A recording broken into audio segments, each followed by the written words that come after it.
we start, to conduct this meeting wholly electronically and to effectuate both the emergency procedures authorized by FOIA and the emergency ordinance, the ERC needs to make certain findings and determinations for the record. It's a bit cumbersome, so I ask you in advance for your patience. First, because each member of the Exception Review Committee is participating in this meeting from a separate location, we must verify that a quorum of members is participating and that each member's voice is clear, audible, and at an appropriate volume for all the other members. So I'm going to conduct a roll call and ask each Exception Review Committee member participating to state your name, the district you represent, and the city and state from which you're calling. And please pay close attention to ensure that you can hear each of your colleagues. And after the roll call, we'll vote to establish that every member can hear every other member. So let's start with Ann Cantor. I am Ann Cantor. I am an at-large representative to the committee, and I am in McLean, Virginia. Thank you. And James Chesley.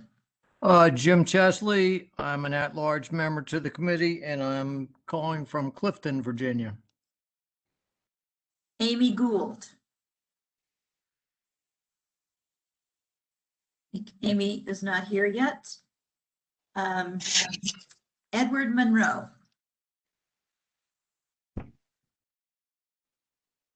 Ed is not yet here. No, I'm here. Hi, everybody. Okay. I'm Ed Monroe. I'm the Drainsville District Representative, and I'm calling from McLean, Virginia. All right. Alexis Dickerson.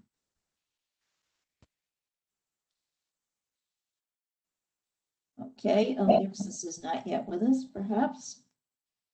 I'm Elizabeth Martin. I represent the Mount Vernon District, and I'm calling from Alexandria, Virginia. Sue Schuman. Sue Kovacs-Schuman, representing Providence District, and I am in Mantua, Virginia. David Schnare. This is David Schnare. I represent Springfield District, and I'm in a state of confusion.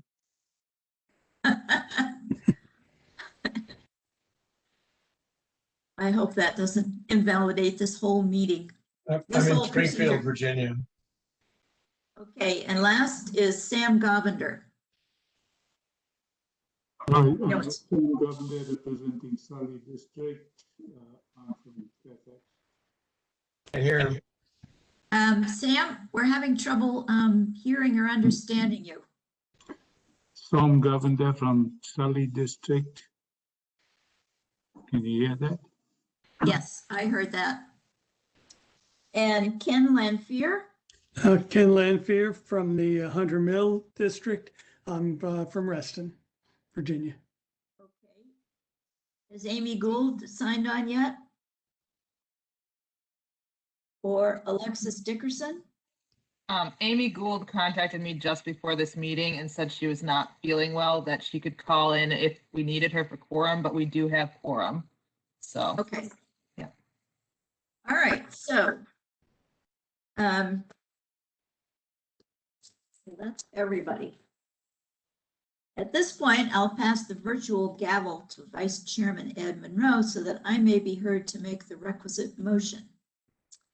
I move that each member's voice may be adequately heard by each other member of the Exception Review Committee. Do I hear a second? Second, Who seconded? Ken. Thanks.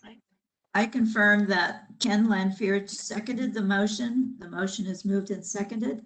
Is there any discussion? Hearing and seeing none, all those in favor say aye. Aye. Aye. Aye. Those opposed say nay. The ayes have it and the motion carries. Second, having established that each member's voice may be heard by every other member, we must next establish the nature of the emergency that compels these emergency procedures, the fact that we're meeting electronically, what type of electronic communication is being used, and how we've arranged for public access to this meeting. Therefore, I move that the state of emergency caused by the COVID-19 pandemic makes it unsafe for the ERC to physically assemble and unsafe for the public to physically attend any such meeting, and that as such, FOIA's usual procedures, which require the physical assembly of the ERC and the physical presence of the public, cannot be implemented safely or practically. I further move that the ERC may conduct this meeting electronically through a dedicated video conferencing platform, Cisco WebEx, and that the public may access this meeting by calling 1-844-621-3956 and entering access code 179-332-0686. Can I have a second to all that? Second. Who was that? I confirm that David Schneier seconded the motion. Thank you. Is there any discussion? Hearing and seeing none, all those in favor say aye. Aye. Aye. Opposed say nay. The ayes have it and the motion carries. Finally, it's next required that all the matters addressed on today's agenda must address the emergency itself, are necessary for continuity in Fairfax County government, and/or are statutorily required or necessary to continue operations and the discharge of the Exception Review Committee's lawful purposes, duties, and responsibilities. I so move. Do I hear a second? Second. Second. Ken. Thank you. I confirm that Ken Lanfear seconded the motion. The motion is moved and seconded. Is there any discussion? Hearing and seeing none, all those in favor say aye. Aye. Aye. Those opposed say nay. The ayes have it and the motion carries. Next, we move to our first order of business, which is to approve the meeting minutes from December 20th, 2020. Does anybody have any corrections to the minutes? Yes, this is Ann Cantor. Yes. In a number of places, 3 or 4 in the minutes, my name is spelled incorrectly. It's Kanter. And 3 or 4 other places. However, at the very bottom, the second page is, so it's Kanter. Thank you for that correction. Apologies for the misspelling your name in the minutes. Oh, any other corrections? Okay, so could we have a motion to approve the minutes? So moved. Ken. Okay, Ken approved, moves we approve the minutes. And the second? Second. Okay, Ann seconded. All in favor? Aye. Aye. All right, the minutes are approved. And next, we move to the public hearing. This is the case of RPA encroachment exception number 129-WRPA-005-1 and water quality impact assessment number 129-WQ-001-3. And before we start the presentation, do we have any written comments provided in advance? Staff? I have not been alerted to any comments. I know there was somebody who called in just asking for details, but I don't believe anybody signed up to speak or make comments. Okay, so we don't have anybody online who wants to speak. So I don't have to write down a speakers list. Correct. During the public comment portion, that one slide that I sent you previously, people might raise a hand to speak, but currently we don't have anybody signed up to speak. Okay. And do we have any disclosures from ERC members for any and all conflicts of interest or any appearance of impropriety? No.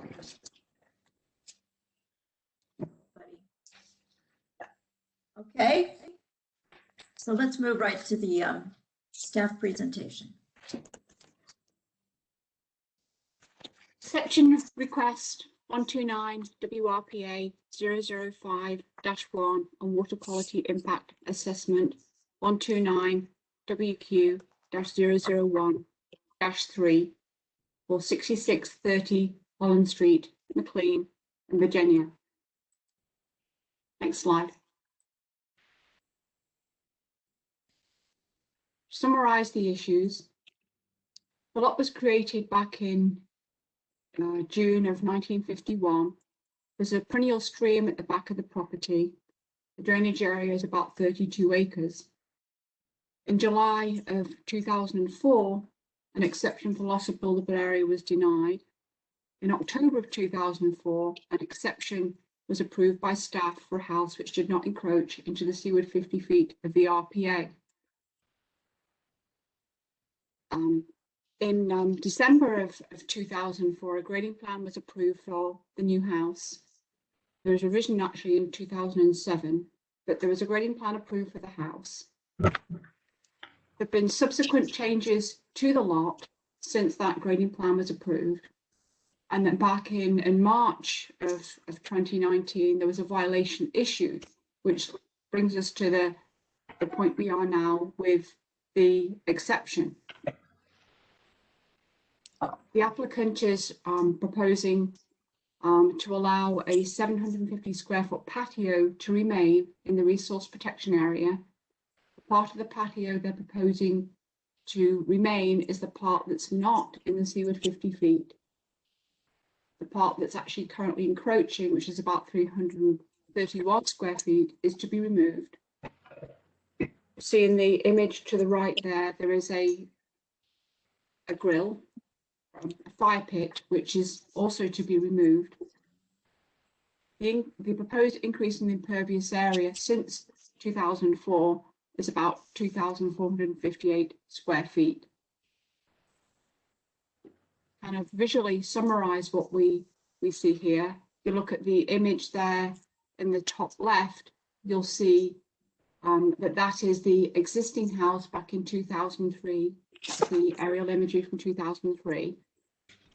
The next image in the top row, or on the top row in the center, that's the 2007 imagery. You'll see that the new house is there. That little insert on that. I do apologize. The next slide. I do apologize. Let's start back again. The image there on the at the top left in 2003 there, that top row, is the existing house before the new house was actually permitted to be constructed. The second image there on the top row is the image from 2007, the new house. The little insert there on that image where you'll see that that's taken from the approved grading plan and the proposed plantings there to mitigate the encroachment into the RPA. The image on the top row there to the right, that's the 2009 imagery showing the new house, and you'll see that the plantings, some of them have been removed. On the bottom row, you'll see the 2019 imagery, and you'll see there that I guess the patio has been installed. You look back to the top row middle image over where some of the plantings were required to be.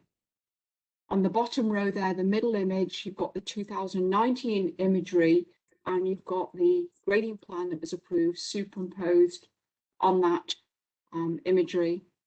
And the bottom row, bottom right, you've got the 2019 image with the proposed conditions. That's attachment C1A.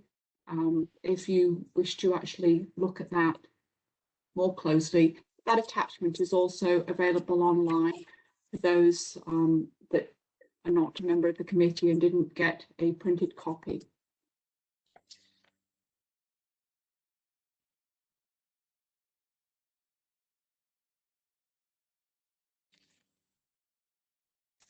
So this is the time for the applicant to, the applicant's representative to make a statement in support of the application.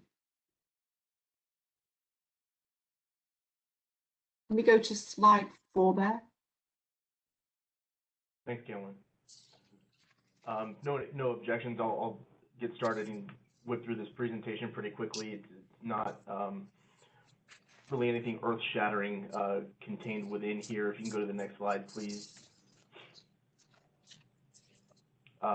Again, just to summarize, the NOV that was received was for 1,042 of disturbance, square feet worth of disturbance in the RPA associated with, as Caroline mentioned, the unpermitted patio and masonry grill. The picture that's in the bottom right is almost a 90-degree turn from the image that Caroline included in her presentation that we took.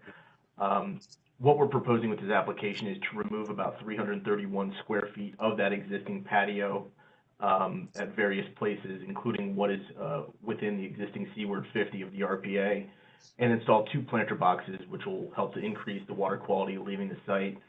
And then at the end of it, approximately 750 square feet of the existing patio, to include the masonry grill, will be removed, and the fire pit, which is shown in the very bottom of this picture and in Caroline's picture, will also be removed. Next slide, please.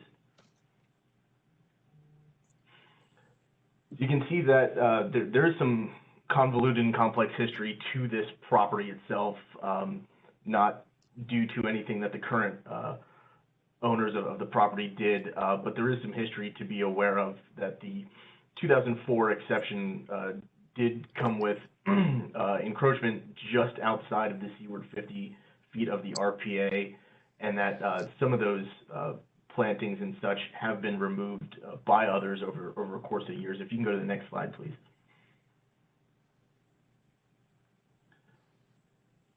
So based on our calculations and a review of historic aerial imagery, we calculated just shy of 3,450 square feet of vegetation have been removed from the RPA between 2007 and 2009. It's our assumption that vegetation was, by and large, what was planted as part of the 2004 exception that was approved for the property.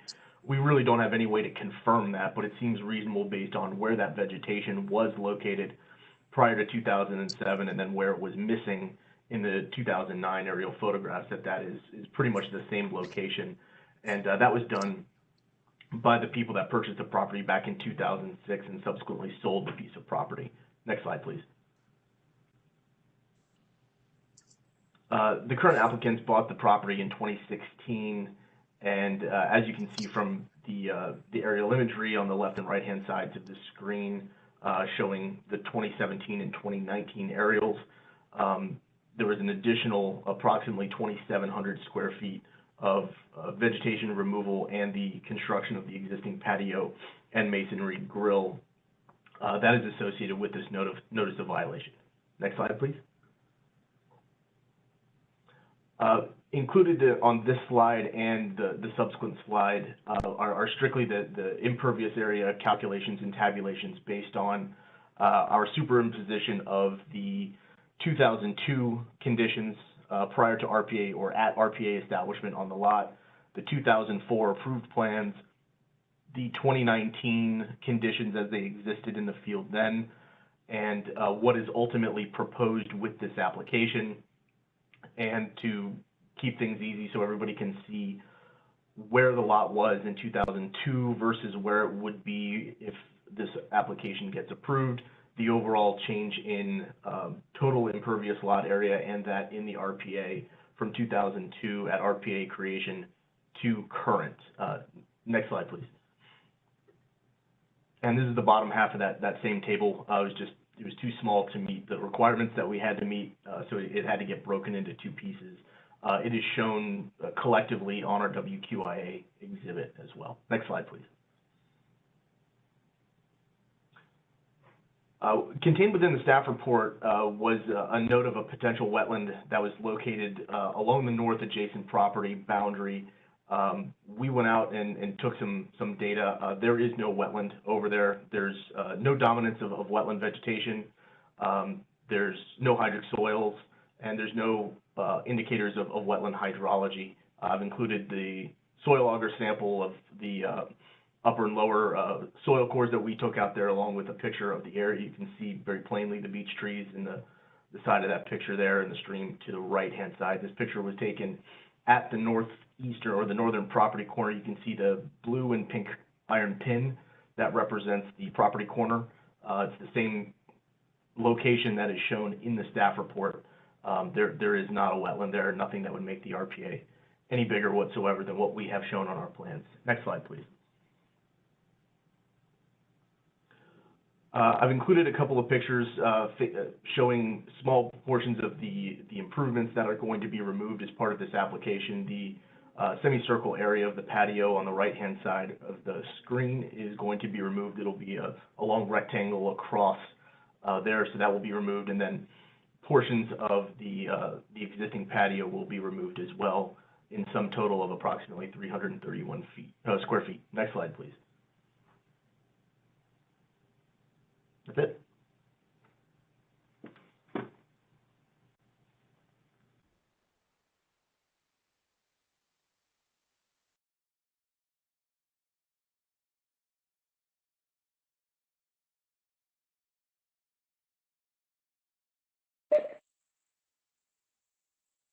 Is that the end of the applicant's presentation?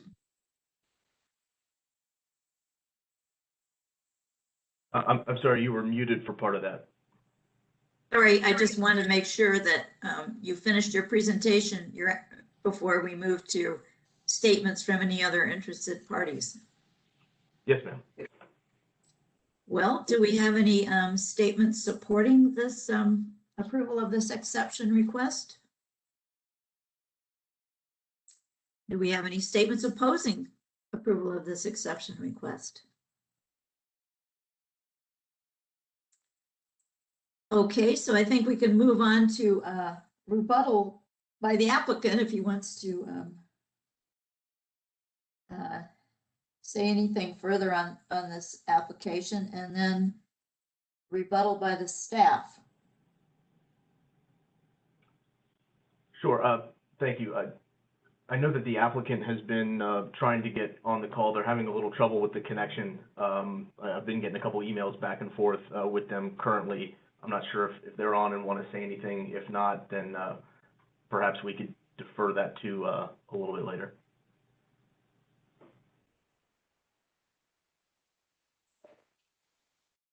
Len, I believe, Camlin, do you have more that you wanted to present?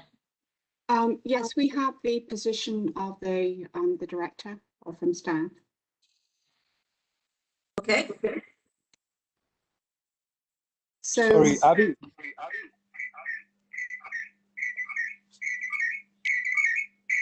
Abby, can you hear us?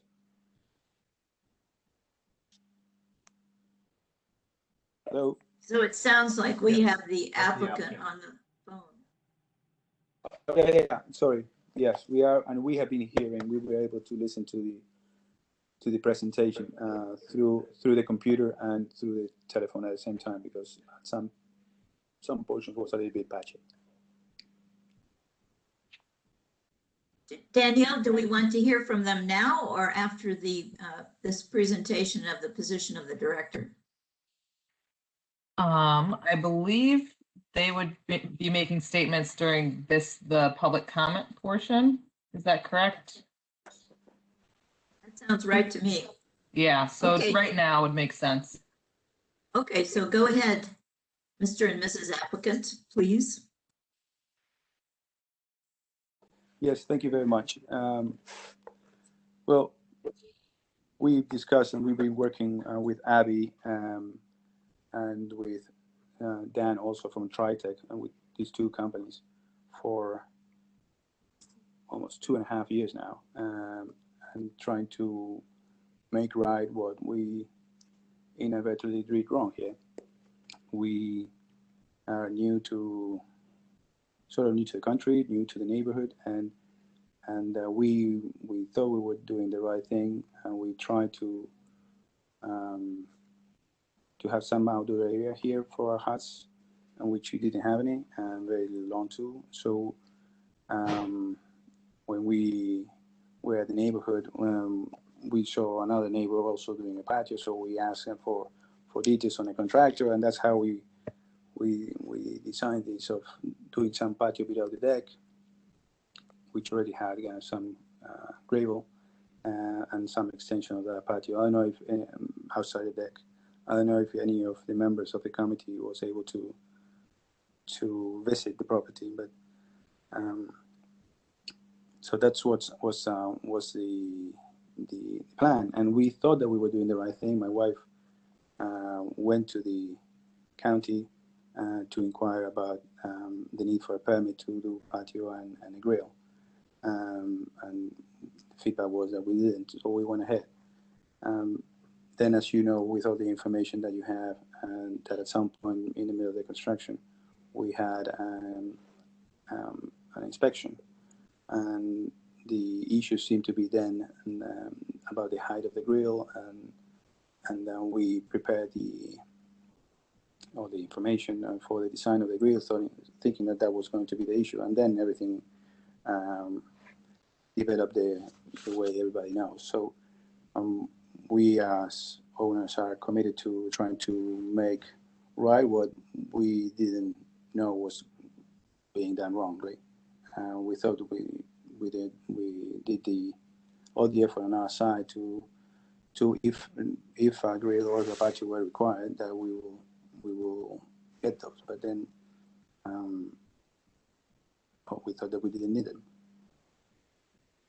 Hopefully, the work that was done by Dan, by Abby, in conjunction with the county, which was very extensive and thorough and with a lot of back and forth and a lot of applications, meet the demand of the committee. Well, thank you very much for your comment. We appreciate hearing from you, and you certainly won't be the first or last homeowner who didn't fully appreciate the restrictions in the resource protection area. Okay, shall we move on now to Cameron's presentation of the director's position? The position of the director regards to the required findings. The requested exception to the criteria is the minimum necessary to afford relief. Staff analysed the impervious areas on surrounding properties within 500 feet of the subject property. In the staff report, the attachments C2A and C2C, you'll see this information presented. Attachment C2C is the picture or the image that you see there on the screen, and it shows visually the impervious areas for the homes and the additions. And then attachment C2A is a tabular form of that. And if you look at the size of the house in comparison to the size of the lot, you notice, I don't know, you can see it well on this image, but the yellow surrounding the particular lot is highlighting the subject lot, that's 6630 Holland Street.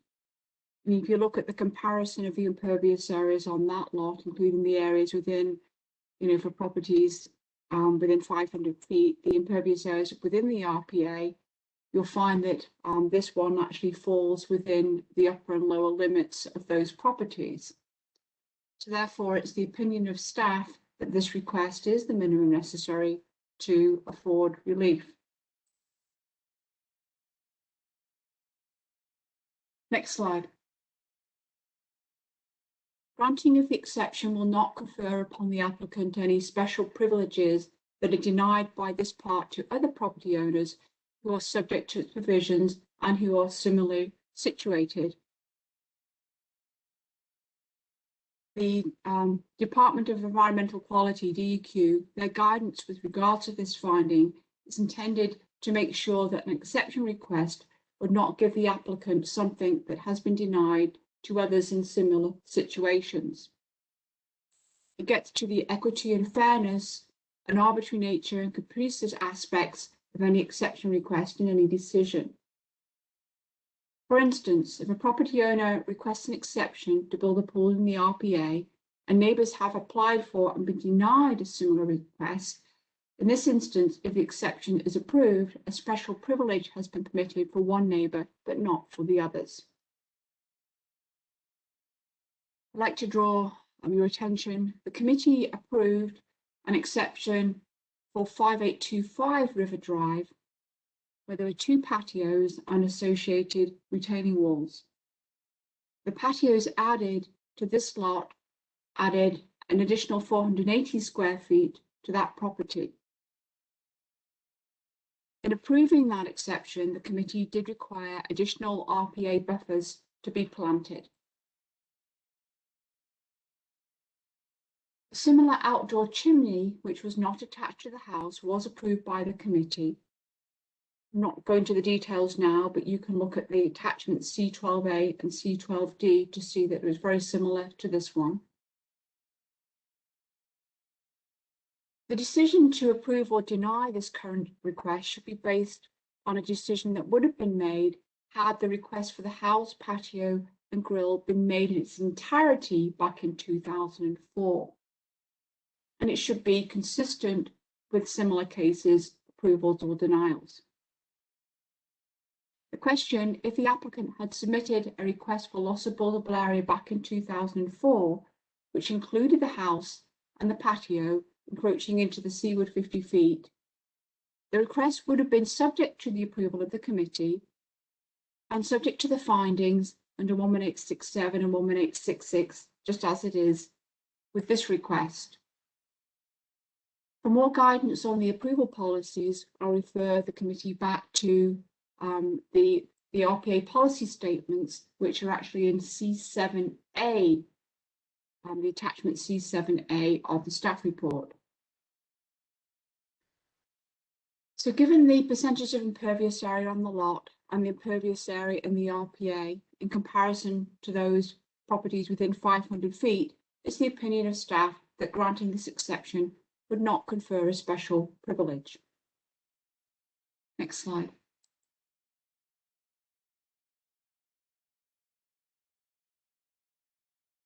The exception is in harmony with the purpose and intent of this chapter and is not a substantial detriment to water quality. There are provisions to grant exceptions under 11869, which this is submitted, provided of course there is a water quality benefit. The Virginia runoff reduction method is an accepted method to evaluate water quality.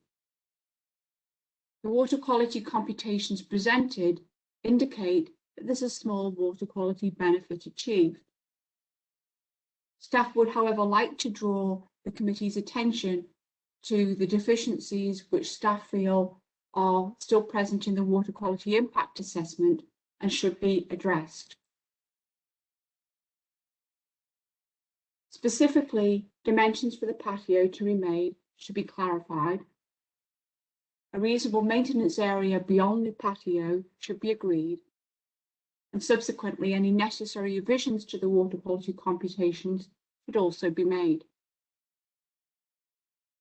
Staff would like to draw the committee's attention to attachment A for a list of recommended approval conditions for the water quality impact assessment, as well as approval conditions for the exception should the committee choose to approve it. Next slide.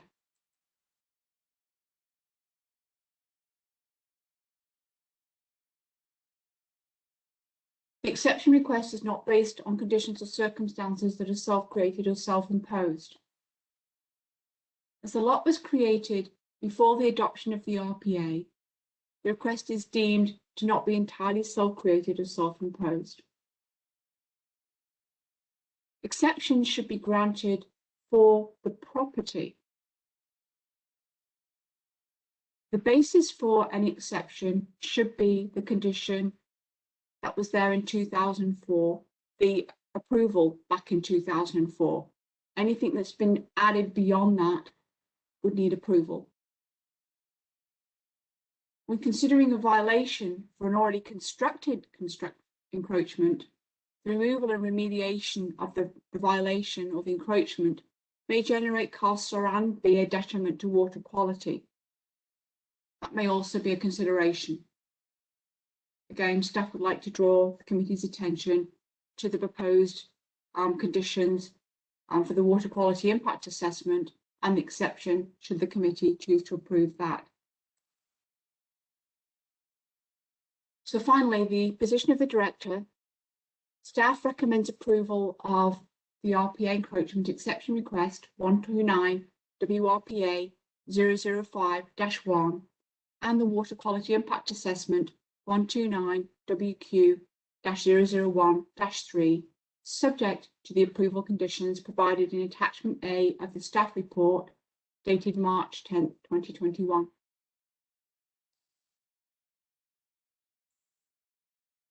Next slide.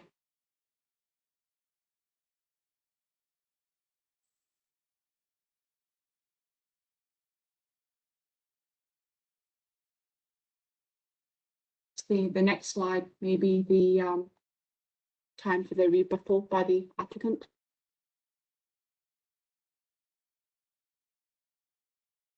Okay. Do we have anything from Avi? No, ma'am, not at this time. Do we have questions from the committee members of either the staff or the applicant's agent? Oh, you bet. I got lots of questions. Okay. First of all, the question is about attachment A. I'm afraid I lost track of which was the one you sent to us and which one is the one that's the one that it superseded. So we're working off the attachment A that's dated March 10th and is numbered 1 through 12 on pages 1 and 2. Is that correct? Yeah, that's correct. It's also, it should be on your screen right now. Okay. Yeah. And is there any difference from that and the original one received other than the renumbering? No, all that changed was March, it said March 11th and it became March 10th because that number was just a typo. And then it said 2A, B, and C, and that was incorrect. It was supposed to be 2, 3, 4, 5. Right. Okay. I just want to know that. Okay. Is there any proposal by the owners now to do what the old owners were supposed to do? In addition to removing the concrete and taking a fire pit, do more buffer planting. I can't tell. There's one with lots of trees on it, but I didn't know if that was included in this proposal or if that was part of the old one that the Solomons had. So I'm questioning Ari and that for that.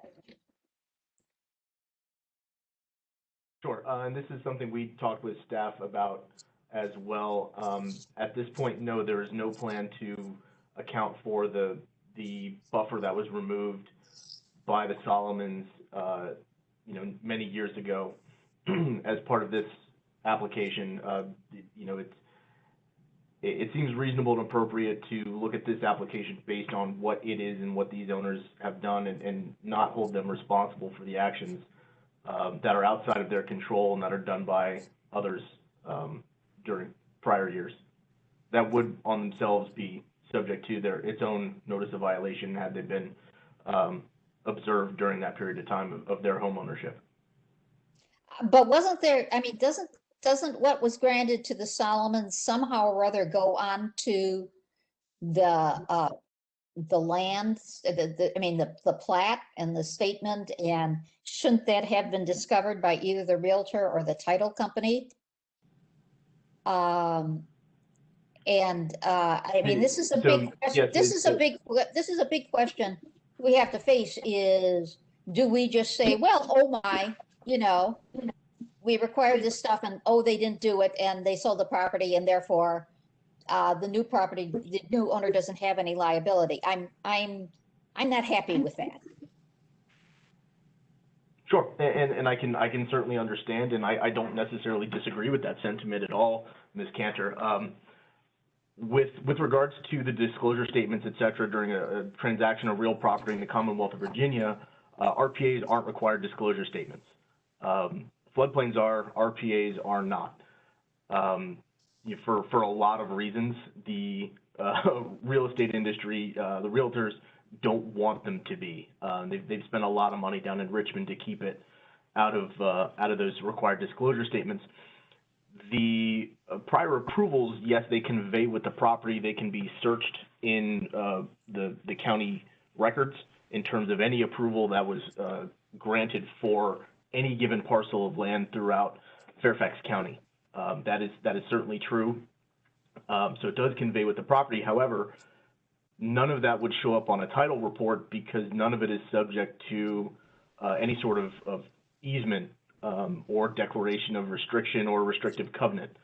So it just doesn't show up at all as part of that transaction. Right, wrong, or otherwise, that's just what happens.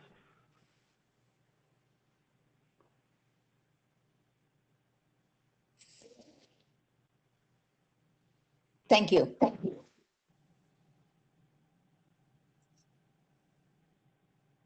Other questions? Betsy, it's Amy. Can you hear me? Yes. Okay, thank you. I just got promoted to be able to speak, so may I just make one observation as a realtor? We do disclose in the residential property disclosure that there could be an RPA in there. So it is part of the residential property disclosure. It is part of the due diligence by the owners.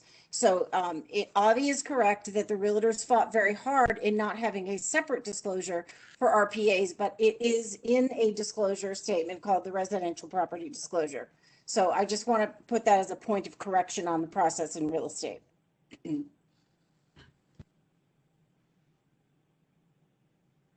Thank you. Other questions?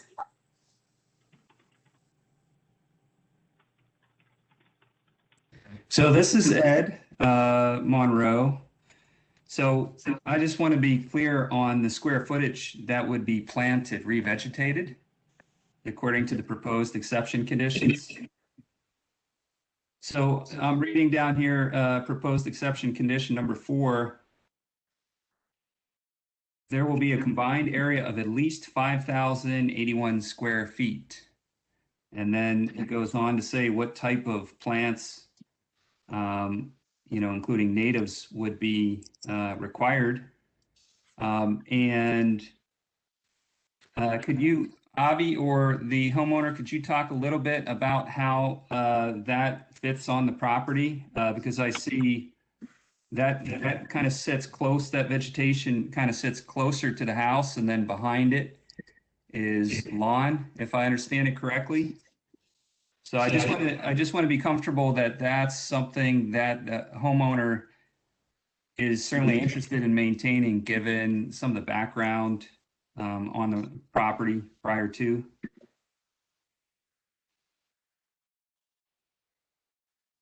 Sure. I'm not sure, Danielle, if you have a copy of the planting plan that was part of the water quality impact assessment that we submitted, that you might be able to pull up so that we can look at it and discuss it to specifically address the question here. I think it would be helpful to have that graphic in front of everybody's eyes. Sure. If it was one of the attachments of the staff report, if you can just point me to which attachment. Is it this one, planting overlay? Or you can just tell me which one it's no, I don't believe would be so. the best one there, Danielle. B3? Okay. Okay. There you go. Perfect. Thank you. Yep. So you can see all the pretty little circles are the overstory and understory trees, and there's a little, it looks like little speckles at this scale, but if you zoom in, they've got little markings in there, would be the shrub planting area within all of those planting zones. And it occupies a similar footprint to what should have been there before. If you look back at the early 2000 aerials, these are the areas that were previously vegetated. And so we felt that it was most appropriate to do this level of revegetation along with a bunch of invasive species removal within and around the existing forested portions of this property, which are everything kind of to the northeast and east of our planting areas is a mature forest that, you know, if we were to plant in these densities within that mature forest, we would be dodging tree roots left and right and turn that area into Swiss cheese with the number of holes that we'd have to dig in the ground to put a 3-gallon pot down there.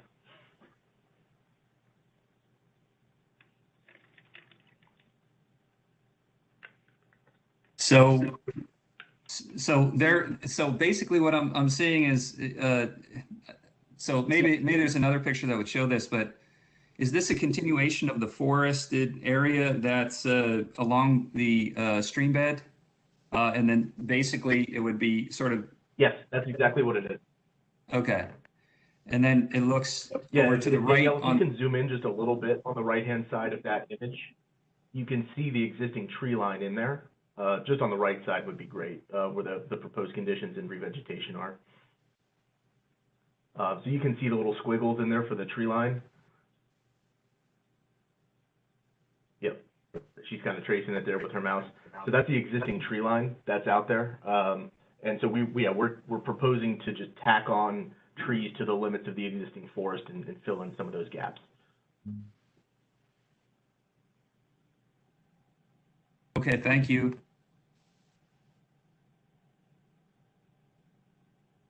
This is Ken. Can I speak? Yes, speak.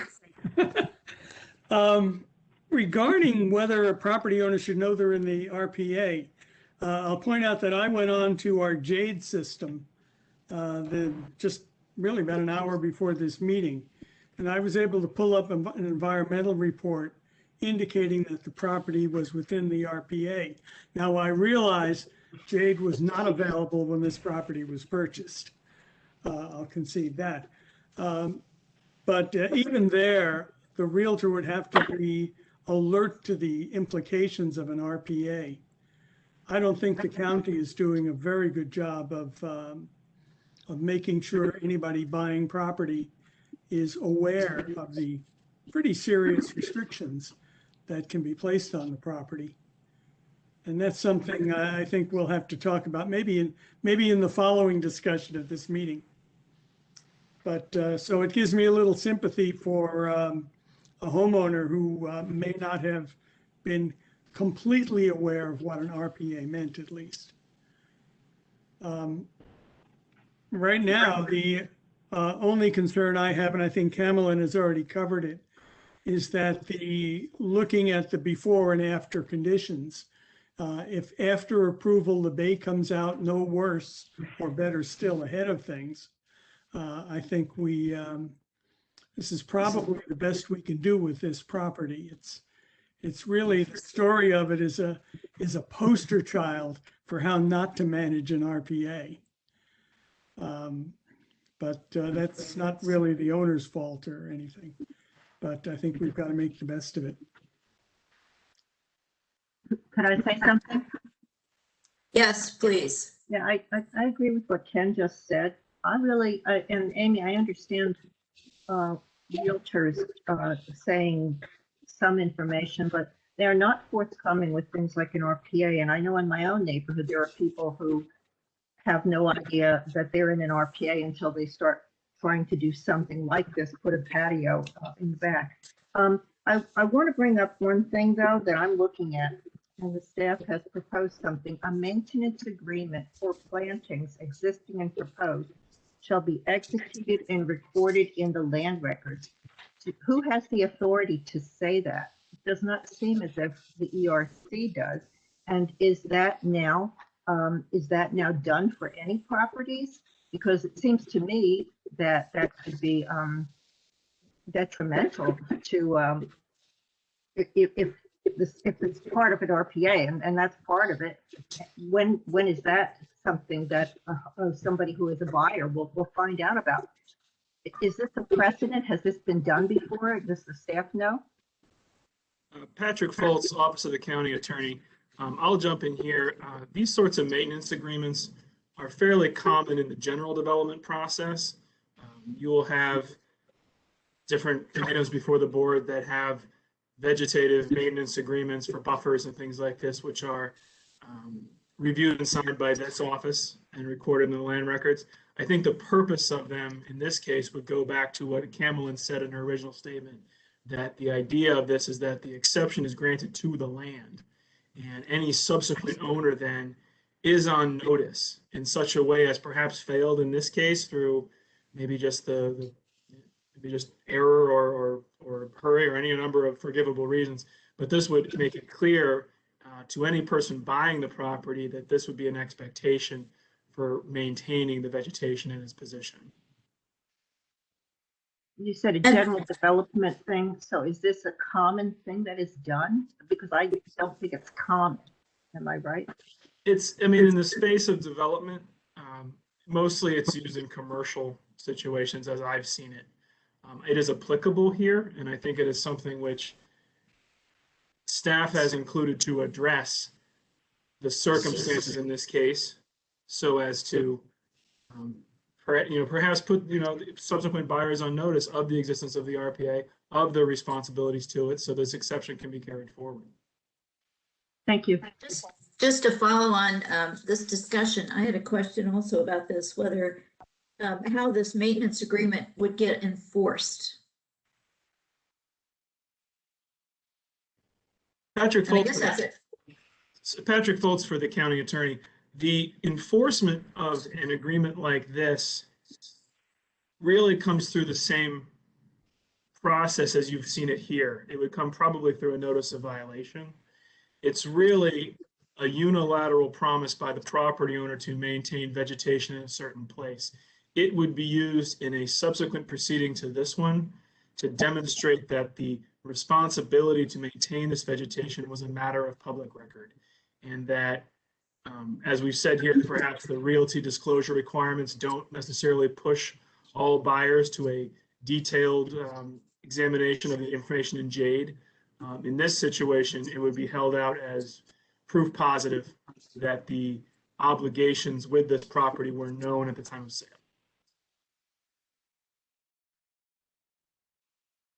Thank you.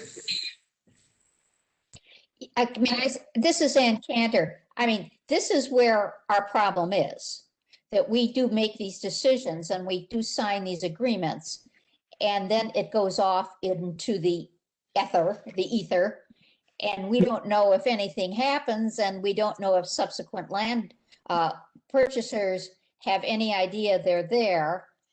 And whatever we've fought for and asked for and have been grudgingly granted, it goes away because they decide they want lawn. And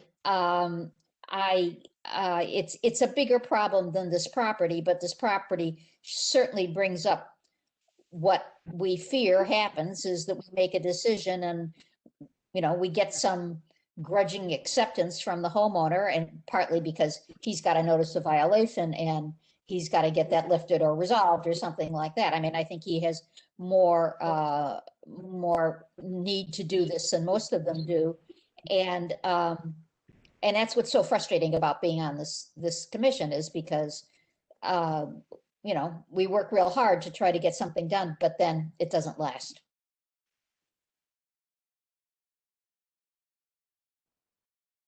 So to follow on with the county attorney again, when I was a member of the Wetlands Board, we also sometimes required people to make restoration plantings.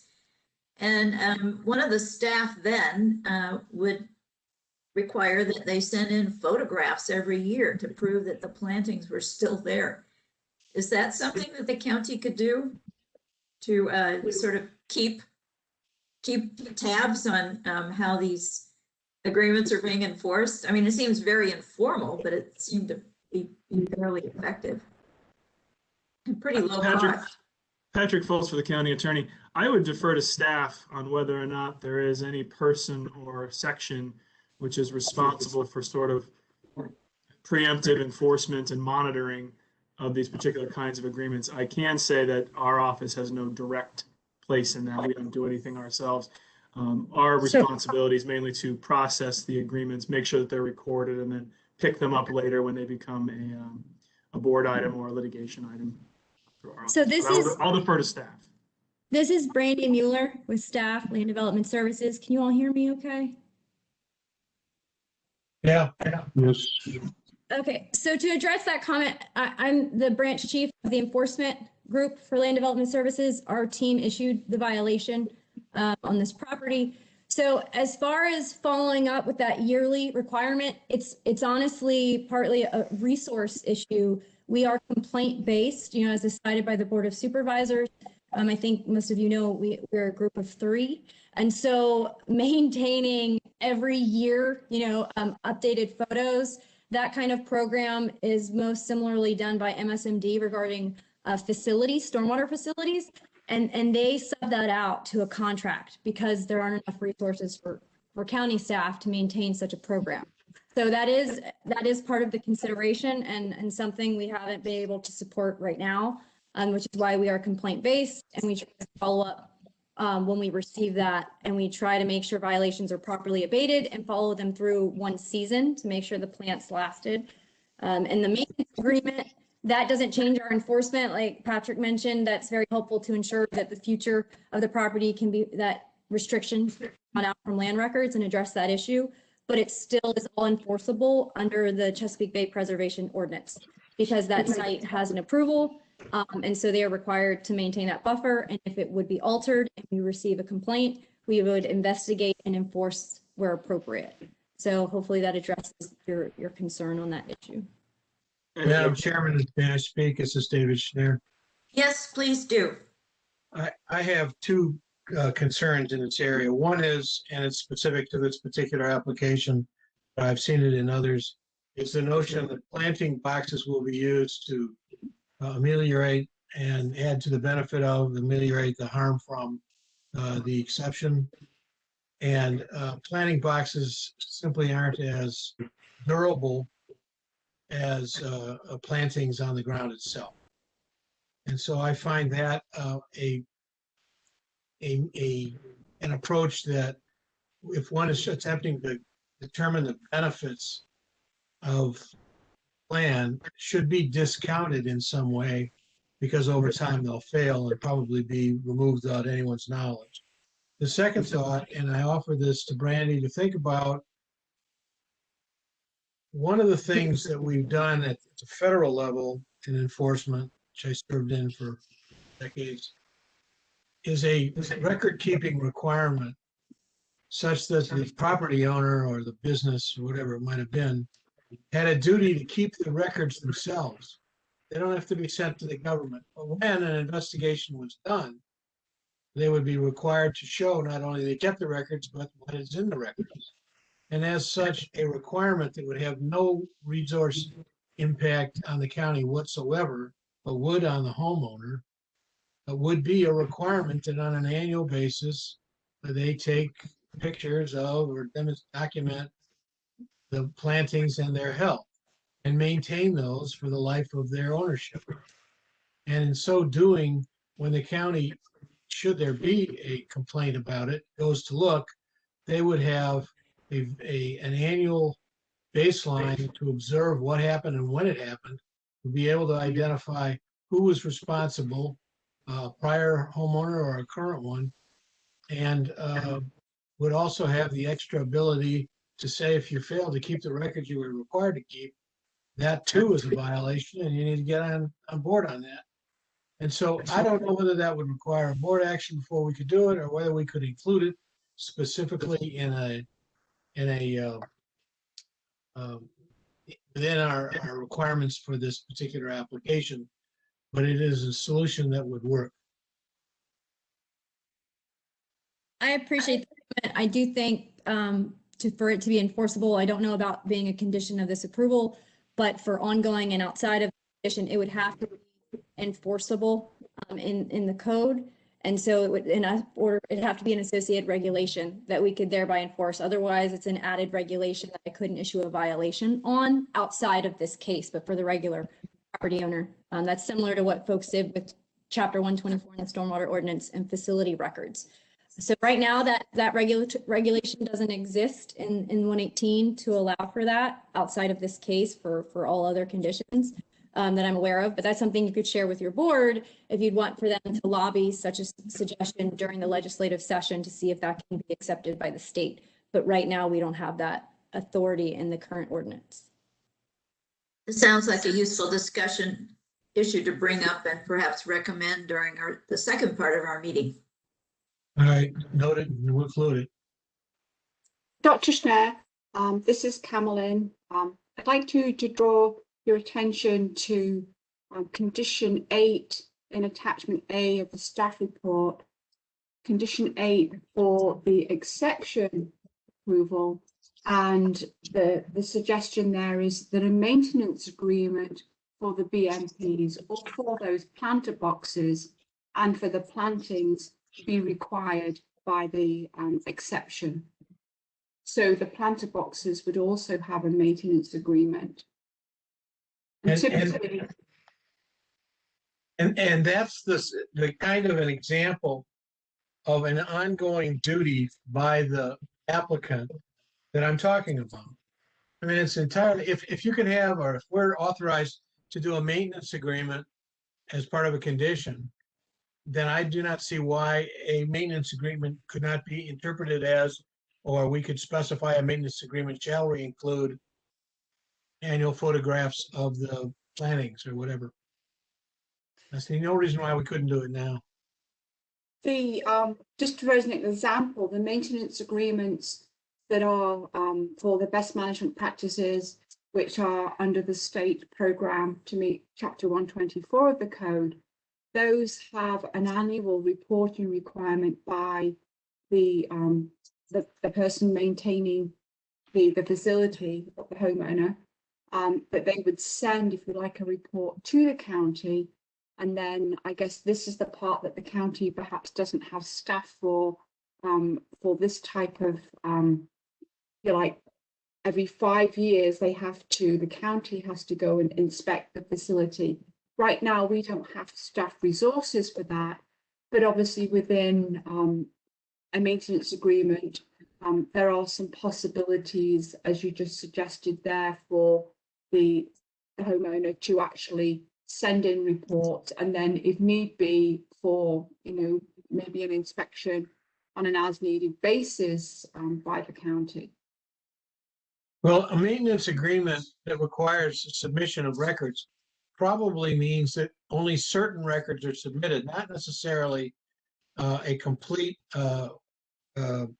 articulation of what's been done on the maintenance, and which may be required in a maintenance agreement. You must do X, Y, and Z, and you must report to us about why. And so I still say a maintenance agreement that documents the condition of these boxes could also be applied as a maintenance agreement to the rest of it. I don't know. We can get into the details on whether or not you can have a maintenance agreement on replantings, but I see no reason why that's not an answer. And to my colleague Ann, this is something we probably should take up with the board as necessary. I think from staff's position, we don't have details of that at this point in time, so we would need to be flexible with regards to the type of any agreement, because obviously staff resources and where those records would actually be submitted and recorded, we don't have, if you like, a program underway for that. But if you like, the ability to go back and inspect might be something that may be of value. Well, I think David makes an interesting proposal that even if people aren't required to submit reports or photos or whatever, if they're required to keep them, it still involves a sort of an ongoing effort and documentation. And it's there if some issue comes up and the county can go say, okay, we have a complaint, we'd like to see your your maintenance records that you've been keeping as per the requirements of the maintenance agreement.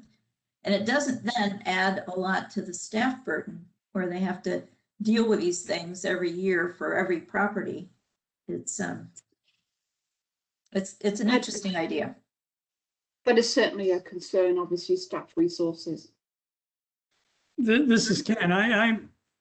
You may not be aware, everybody, but the county does a tree survey, I believe, every 5 years. It's based on photography. It's pretty intensive. And what we lack is any indication that we're adding these required planting areas to our GIS database.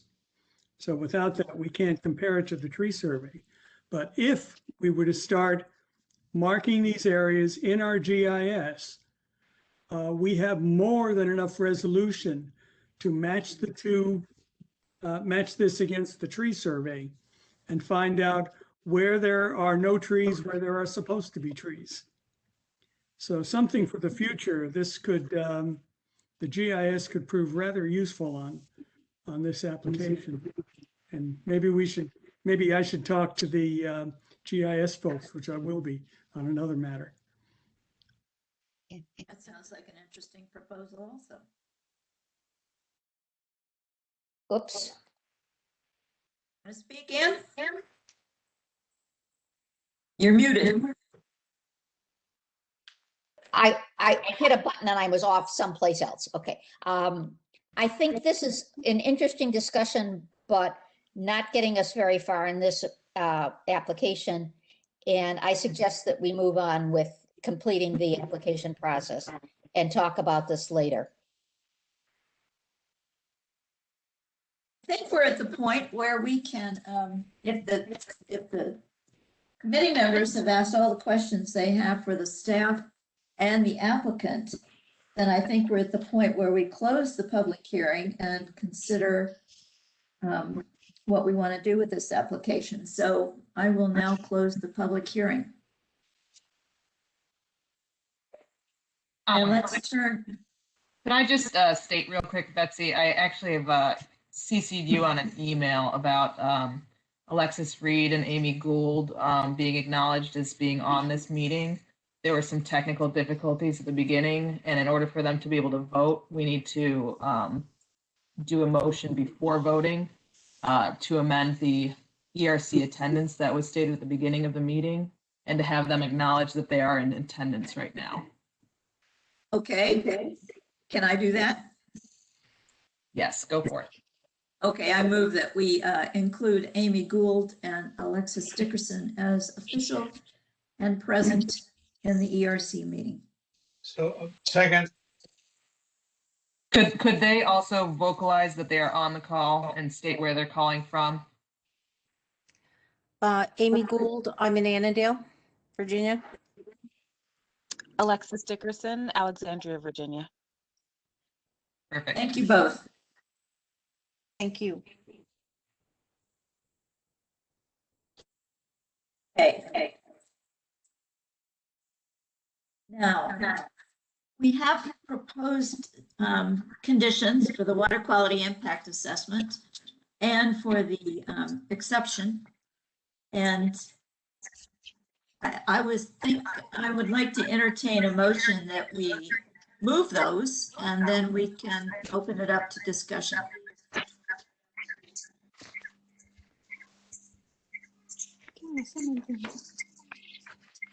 I don't know if anybody else is getting feedback and echoes, but I am, and I wonder if we could mute ourselves except when we're talking.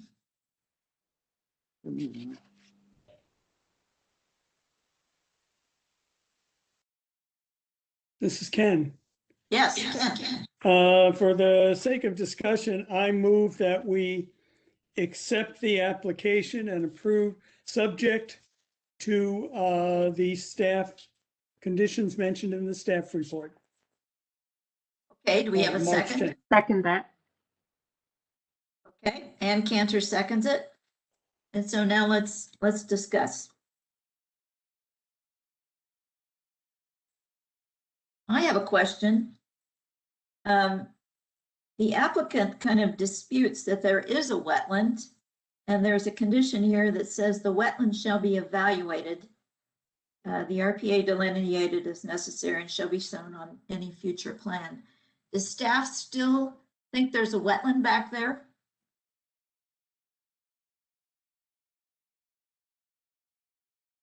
This is Cameron Lewis. We had information from the Stormwater Planning Division about that potential wetland. We haven't had any information submitted to the county to actually substantiate that there isn't a wetland there. And that's why the conditions, when the time of the staff report was actually written and published, have that in there, that the wetland should be evaluated. This is Ken. I see with a lack of, I mean, I was there just the other day on the site visit. And I know that you can't always tell a wetland with having standing water in it or anything. I know better than that. But I really did not see anything that indicated that area was any different than the rest of the property at that elevation. And given that there are apparently no hydric soils and that the species present are not typically wetland vegetation, I would not be in favor of including that condition. I would say it's basically not a wetland, I don't think. I was also there with Ken and I concur.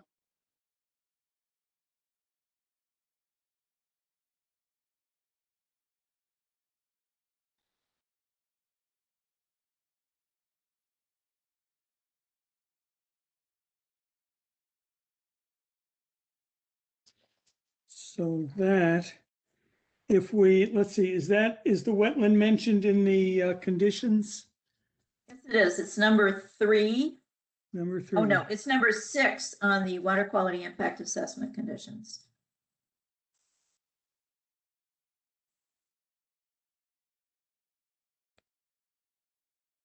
I would, in that case, like to amend my motion to include approval with all the staff recommendations, with the exception of number 6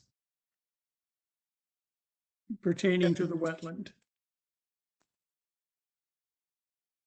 Is that acceptable to my seconder?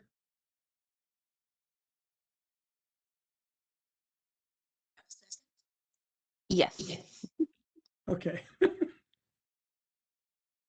So we have an amended motion, removing the wetland from the conditions.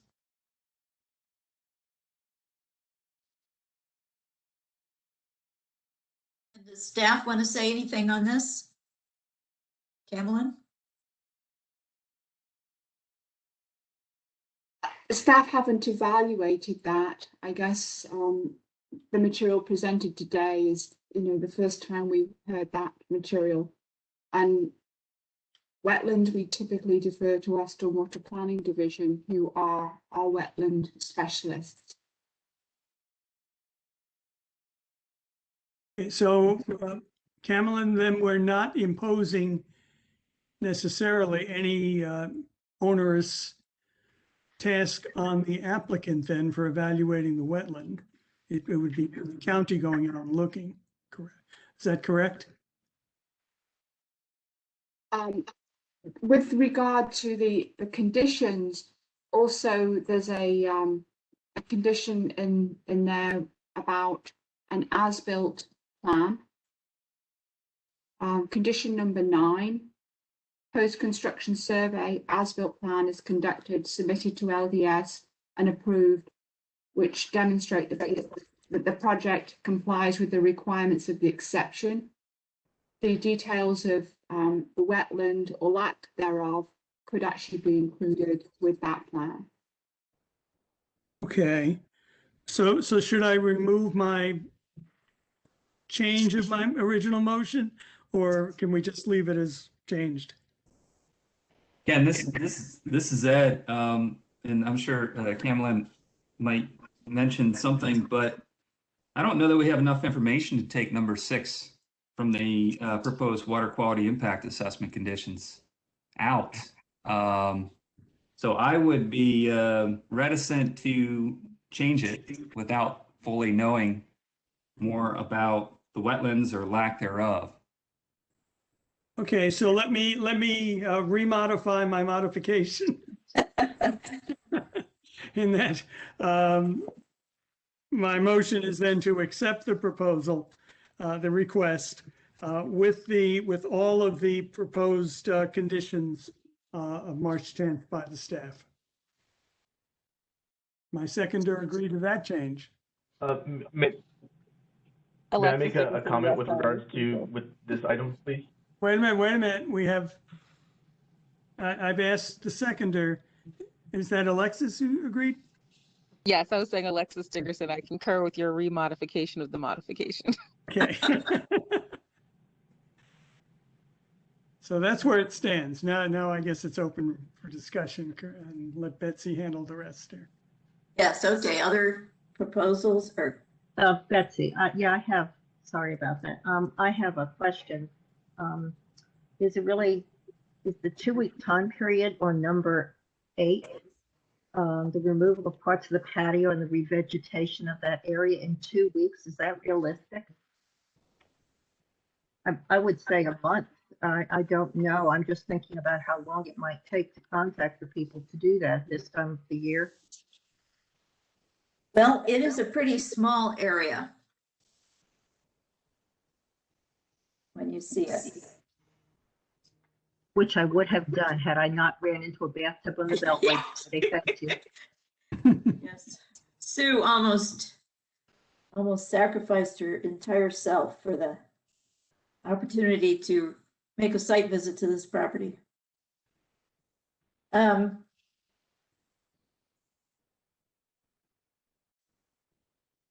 Well, let's see, it doesn't say within 2 weeks from when, it just says within 2 weeks. Exactly. I assumed it meant from 2 weeks from whenever it starts. Sometime within the 6 months then, okay. Any other comments or questions? I had a comment with regards to item number 6, if I may. Yes. I'm sorry, I didn't hear you.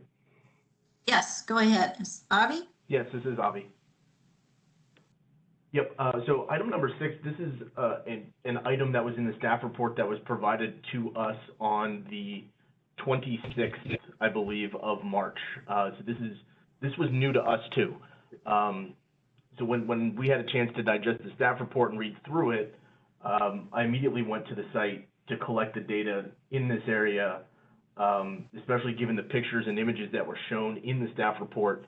As Ken alluded to, it's not even close to a wetland. It would be one thing if 1 or 2 of the 3 parameters that are required to consider an area wetland were present. It's 0 out of the 3.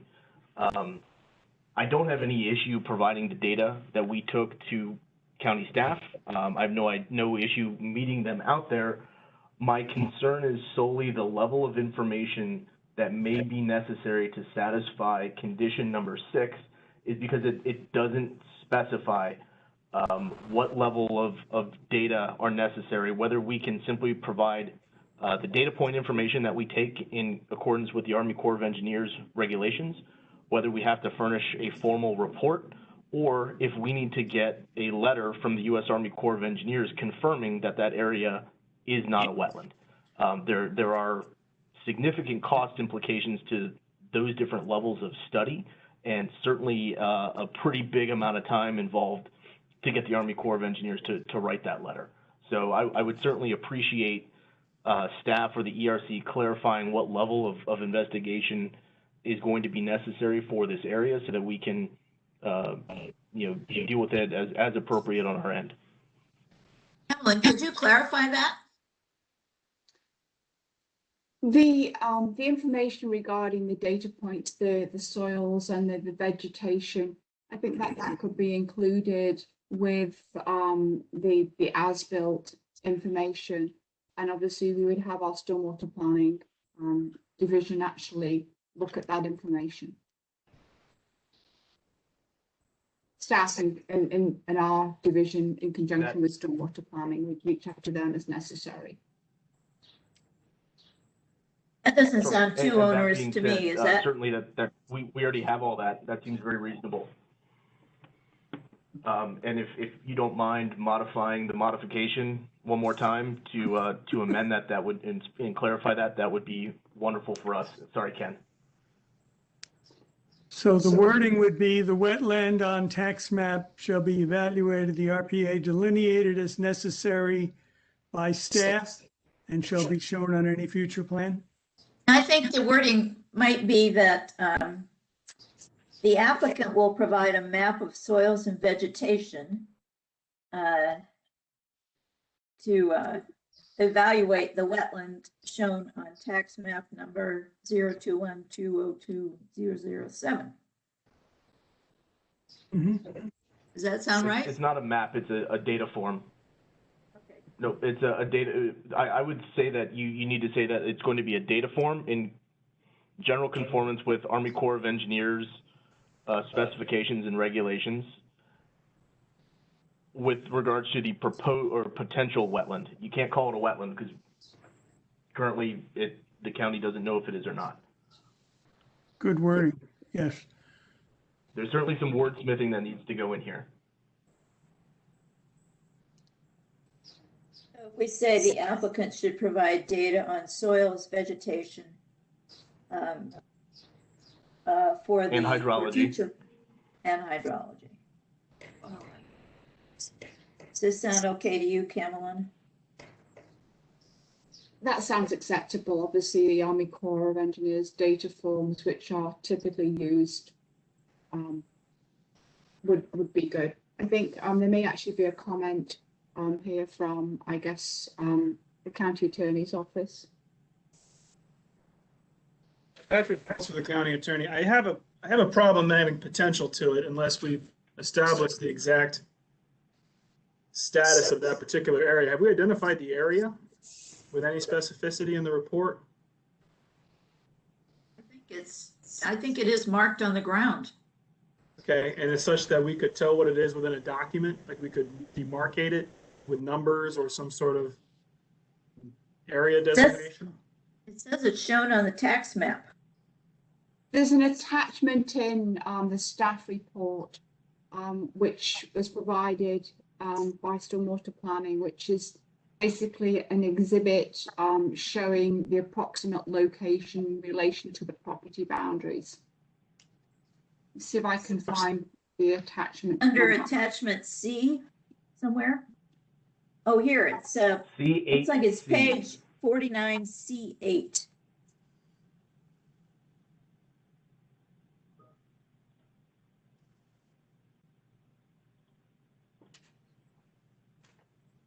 It's C8C.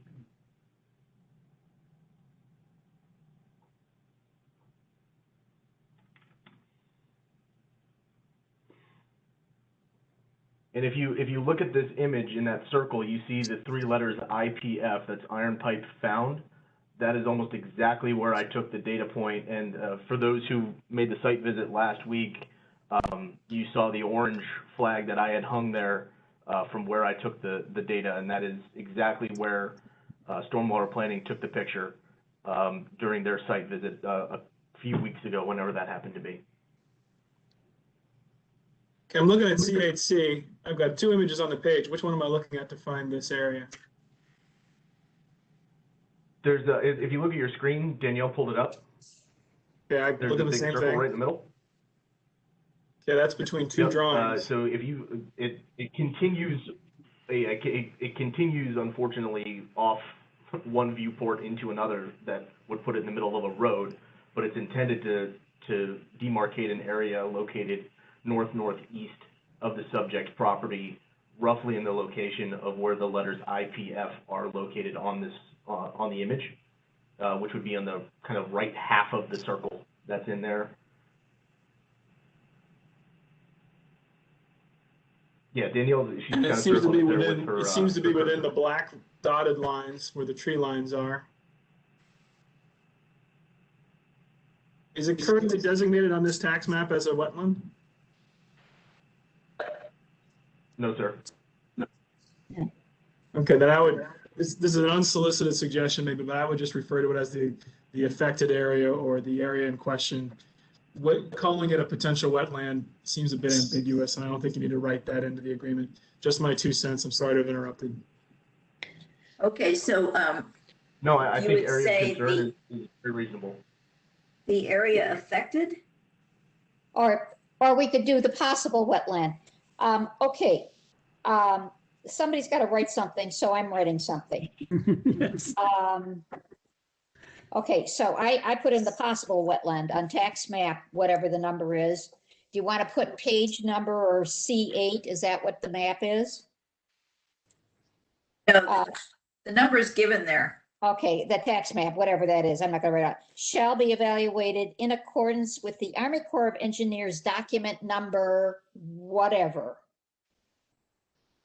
And then go on and say, and delete, Avi, what's the, I mean, there's an Army Corps of Engineer document, which you said will show that it's not a wetland.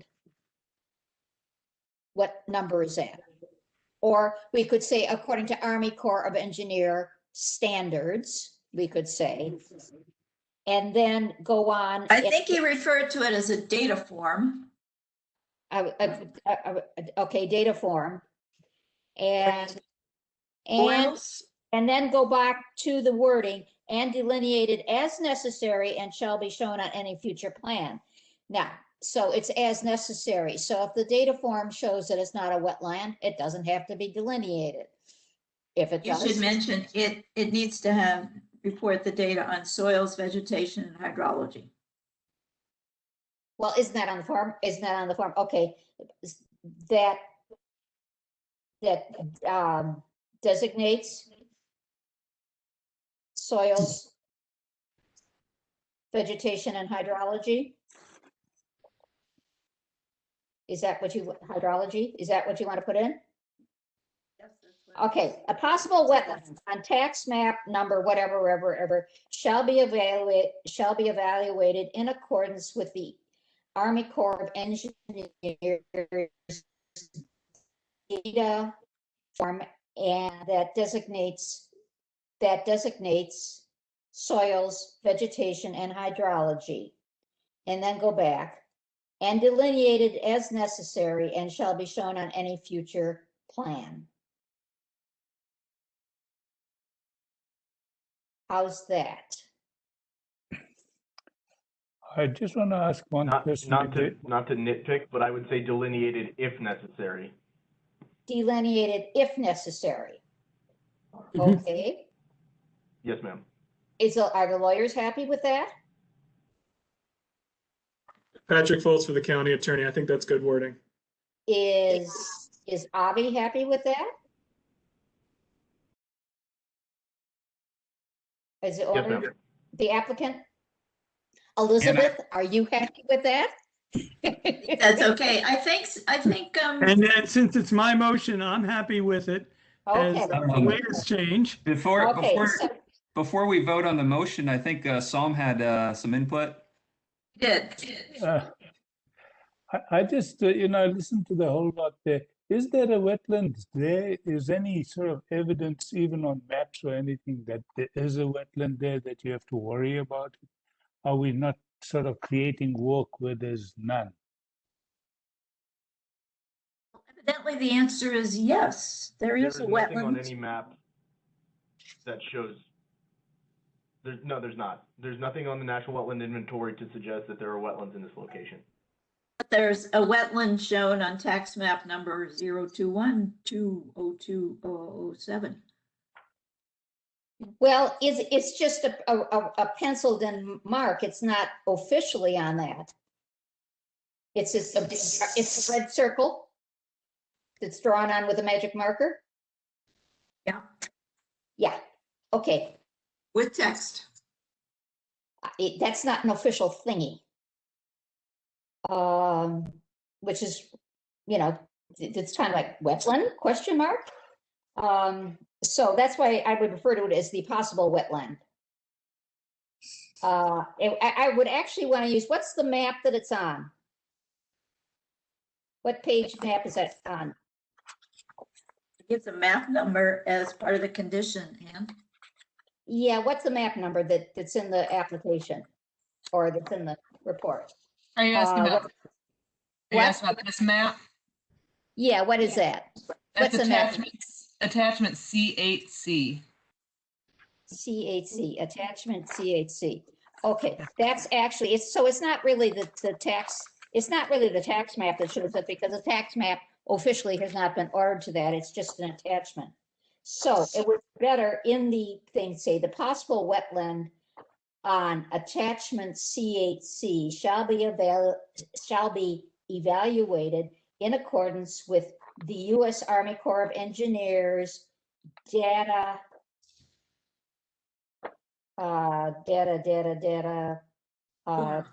form that designates soils, vegetation, and hydrology, comma, and shall be shall be delineated if necessary and shall be shown on any future form. Okay, shall we vote on that? Does anybody, I guess this is still Ken's motion. Okay, so I accept that change. And does Alexis accept that? My seconder? I do. Okay, I think we should vote on that change and then go and vote on the original motion, the main motion. Well, point of order, the change is in the motion now. So it's, that's what we vote on. Okay, so that's going in the whole thing. Yeah. Does somebody want me to write this out and send this to them at some point? Sure, that would be good. Who And in said- the meantime, Who why said, don't we, Danielle, are you the one that said sure? No, that was Betsy, but you Betsy. should probably send it to both of us. Betsy and Danielle? Yeah. Okay, I'll, after this is over, I'll send you an email with exactly the wording that I have, okay? Thank you. And before you guys vote, can you just make sure you read out any revisions exactly as they've been revised? okay. I think do we have any other suggested revisions before we vote on the proposed water quality impact assessment conditions? So, Ms. Martin, I had a question with regards to where anybody landed with the maintenance agreement, because the maintenance agreement is part of the WQIA conditions. And if the ERC or Fairfax County can't or won't or shouldn't, I forget the words that were used, include this in the approval, it should be stricken from the conditions. I don't have any problem with including it. I think it belongs there. Does anybody have a different opinion? Yes, I'm just thinking about the maintenance agreement. So the maintenance agreement will only cover the new stuff, not the existing forest or the trees.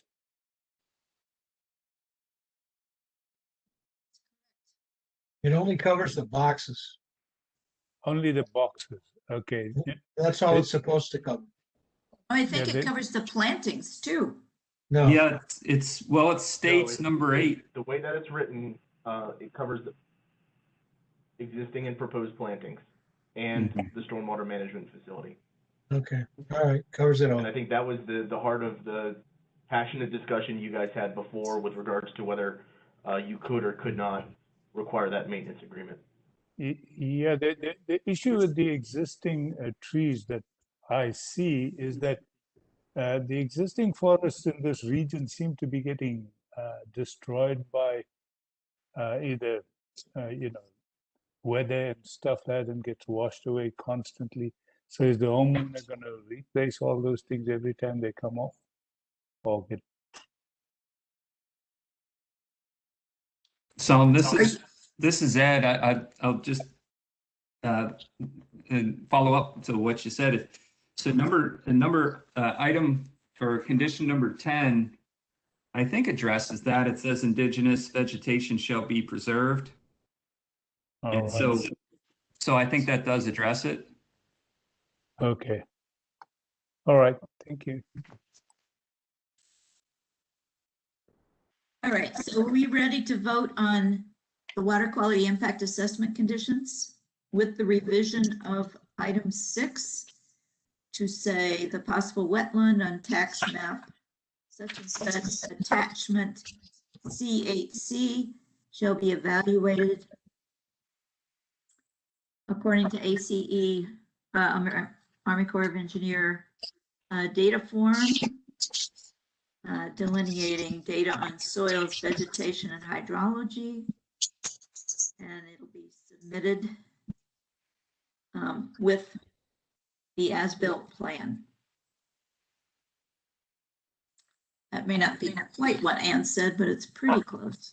Yeah, delineated as if necessary and shall be shown on any future plans. Right. Okay.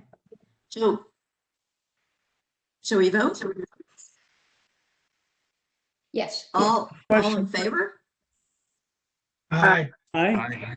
I think we actually have to do a kind of a, not a roll call, but we have to do it. You know, the law says we're supposed to be associated with our vote. So I think we need to know who votes yes and who votes no. And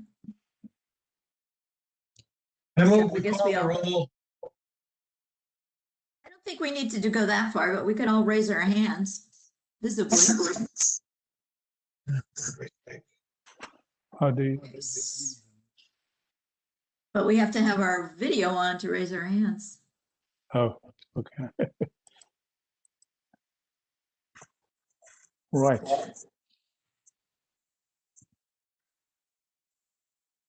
If there's nobody opposed, it's unanimous. Is anybody Okay. opposed? Can I just need to step in for 1 second. Sure. We just need to confirm for the record which exact language we're using for the motion, because I believe Betsy summarized the change to what Ann wrote in number 6. Okay. All right. Who needs the exact stuff, and can I get it to you in writing, or are you going to take it very slowly as I read it? She needs you to say it so we can vote. Okay. Yeah, it needs to you be want me to read read it? aloud exactly. Yeah, because the recorded version that you're going to send me has to match exactly what's spoken out right now. Okay, we will try to do this. The possible wetland on tax map 021-2-02-0007 shown on attachment C8C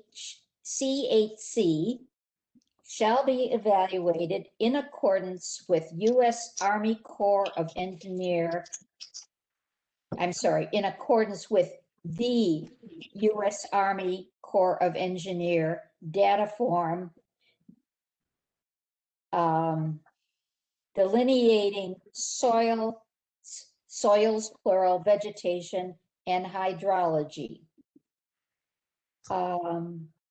The RPA will be delineated if necessary and shown, or I'm sorry, the RPA will be delineated if necessary Re-delineated.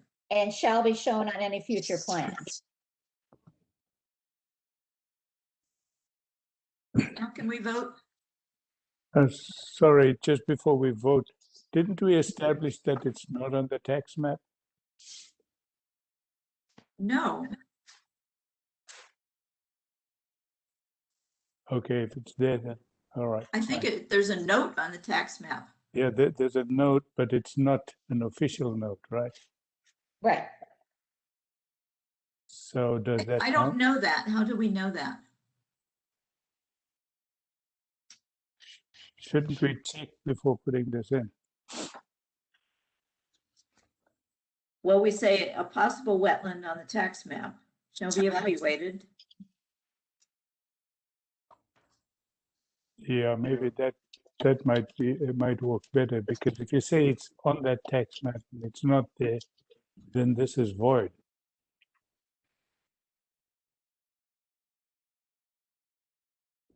Yeah, so Anne had definitely mentioned possible for that case.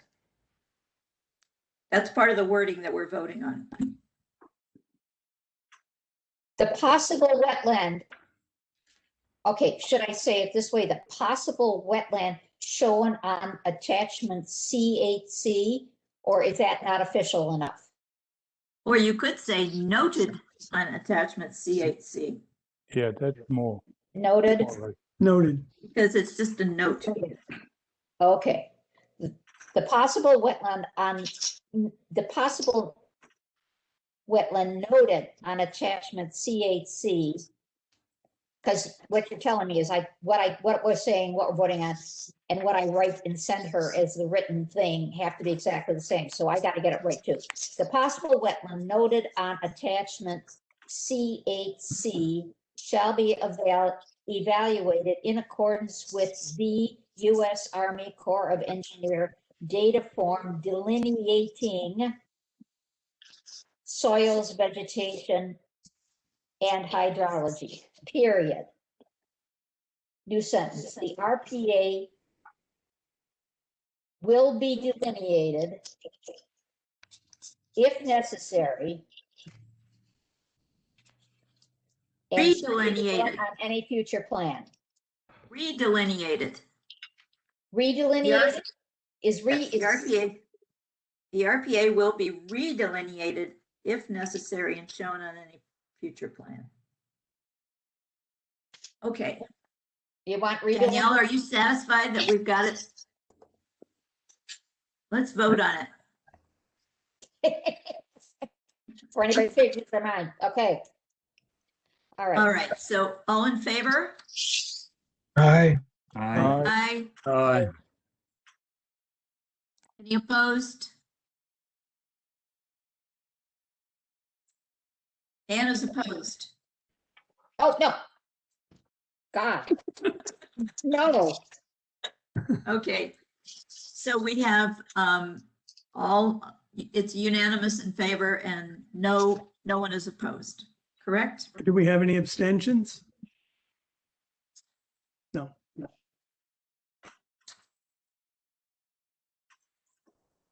Now let's take up the proposed exception conditions, or have we just voted on them too? Did we vote on all of them? No, we did not. Okay, that's what I thought. So let's have a motion to adopt the proposed exception conditions from somebody. I so Please. move. Thank you, David. Anybody second? Second. Anybody got questions or issues? I have one. What's in the seed mix? Is it native?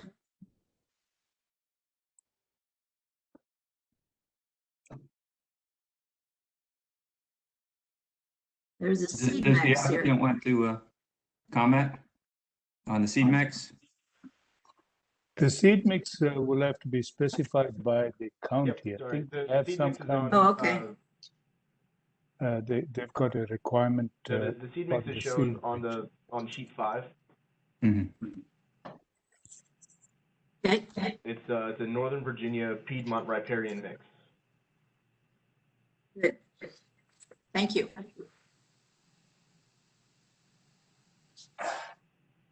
Other questions or issues?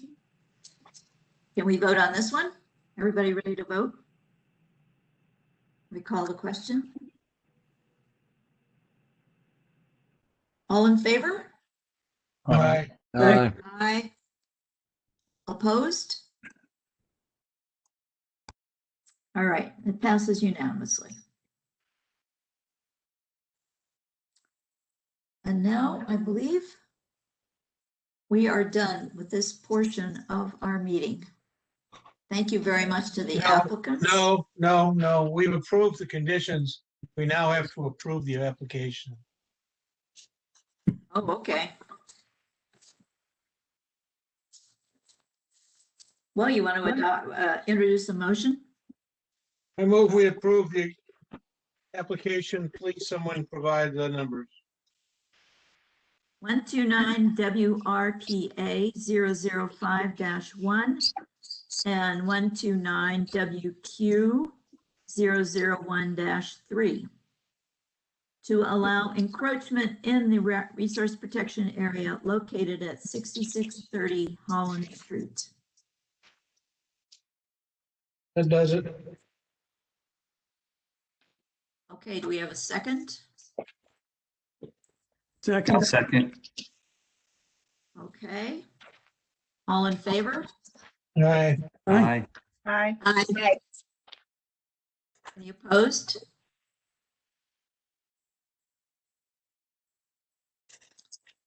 Okay. It passes.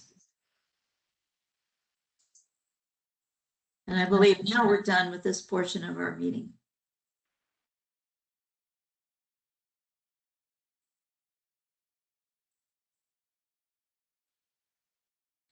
Perhaps we might take a brief break since we've been here for some time. Does that sound okay to you, Danielle? Yeah, we could maybe do a 5-minute break Yeah. and then we'll come back with the DEQ presentation from Jerry. Yes. Okay, that's good. So meet back here at 3:53. Yep, sounds good. Okay. Thanks.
Are we ready to resume with Jerry's presentation?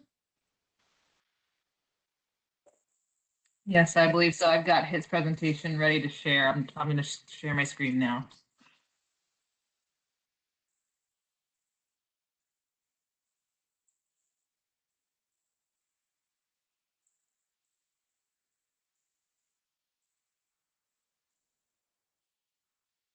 Jerry, are you able to join us and present? I am here. I was just waiting for the go ahead. Yep, go for it. All right. Thank you, members of the committee. I'm Jerry Stonefield with Land Development Services. Today's discussion is regarding amendments to the state Chesapeake Bay Preservation Area Designation and Management Regulations that have been proposed by the Department of Environmental Quality. I'm sorry, you're breaking up. I can't hear you. You're breaking up. I'm sorry. Can you hear me now? I hear you fine. Okay. Could I suggest to everybody that you mute yourself and turn off your video, and perhaps that will help? Except for Jerry Stonefield. I thought I was getting away with something. All right, we are here at the direction of the board's Land Use Policy Committee. We made a presentation to them on March 16th, and the committee asked staff to get feedback from the ERC regarding the state's proposed amendments. Next slide. All right. And then one after that. I'm sorry, I should have told you. By way of brief background, DEQ has proposed these amendments in response to legislation adopted during the 2020 session. The legislation directs the State Water Control Board to adopt regulations that would add criteria regarding the preservation of mature trees and coastal resilience and adaptation to climate change. DEQ has proposed two separate amendments. One regarding mature trees and the other regarding climate change with separate but concurrent comment periods. Next slide, please.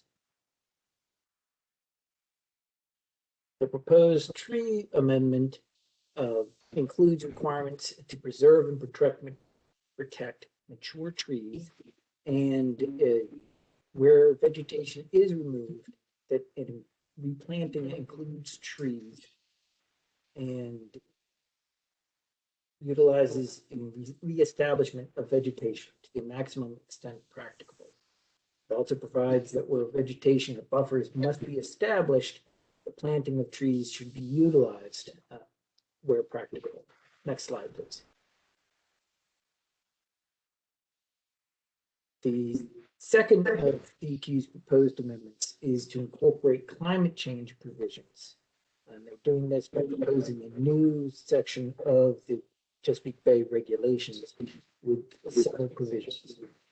They require the county to consider resiliency and impact of climate change, particularly sea level rise, in the review of developments, and provides the county the authority to require modifications to the design based on future impacts.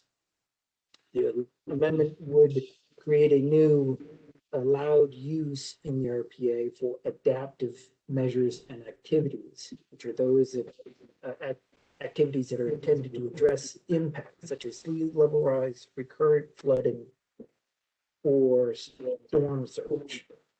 The proposed regulations specify the locality must adopt these climate change provisions within 3 years of the effective date. Next slide, please. There are three main considerations that staff brought to the board's attention. First is exceptions within 50 seaward feet. Second is projects based solely on fill. And the third is modeling of those future impacts. The first consideration is in the regulations as proposed would eliminate the current authority the county has for granting exceptions within the seaward 50 feet of the RPA buffer. As you know, these are currently these exceptions are for pre-existing lots that were adopted before the RPA was designated. And these are the ones that come to you as ERC. The other is minor additions to existing homes. These are administratively approved by staff and apply to when the house was built before the RPA was designated. The 50 single feet criteria does not apply to those additions. Next slide. The second consideration is the prohibition of projects based solely on fill within the RPA or within 100 feet of the RPA. It's the regulation of fill outside of the RPA that's concerning to staff. The regulations created a paradox in that it prohibits approval of an exception, but such an exception is not required for these type of projects within the resource management area.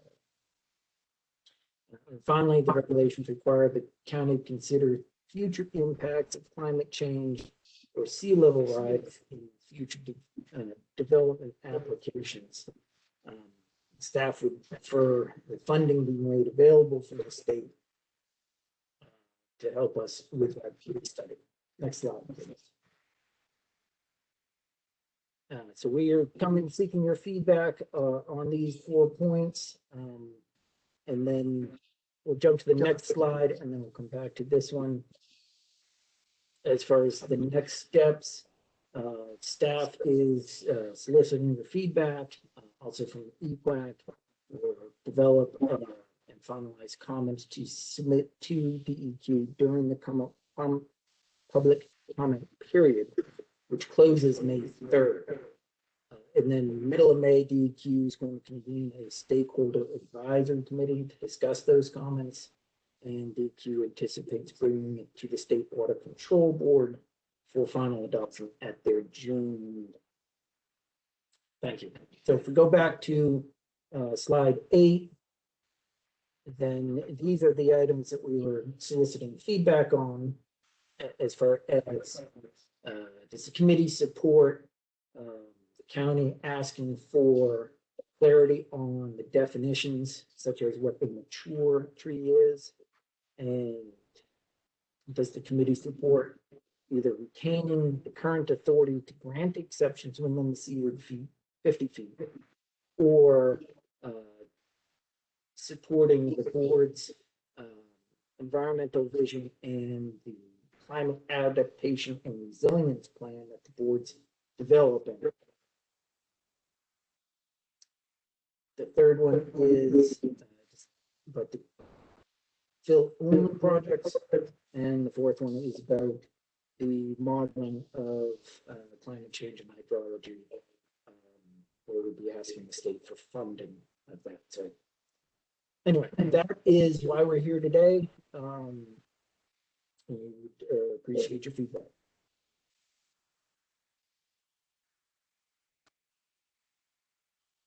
Thank you, Jerry. Before we move into our discussion of our recommendations, does anybody have questions or comments for Jerry? I have one.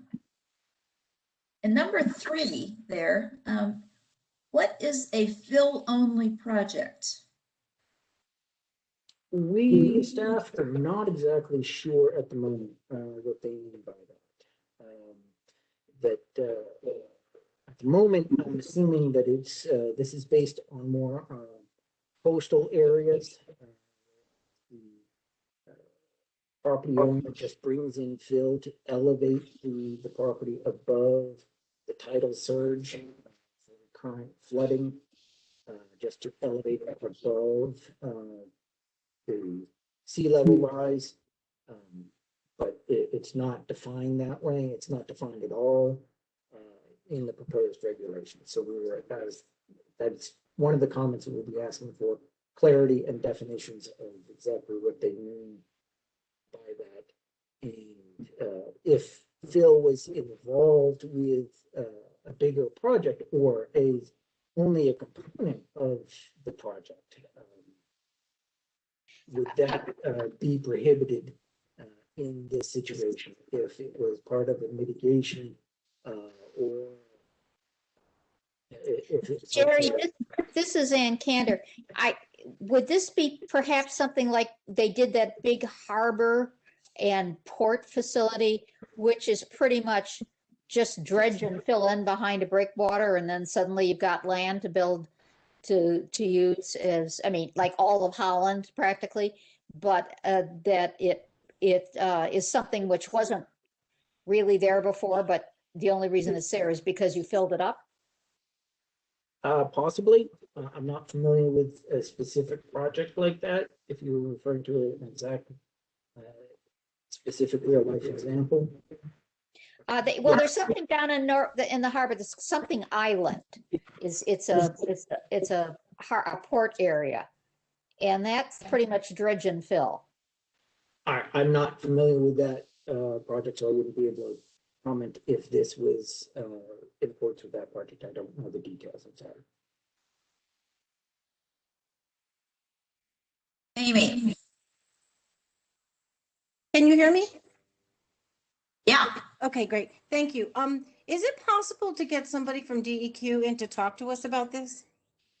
So that we can ask these questions, because it seems like they're feeling people out, but it's hard to understand specifically what they're meaning. If you don't understand what it means, it's harder for us to understand what it means, but maybe they have some explanation or examples of what they're talking about. That would be helpful to us.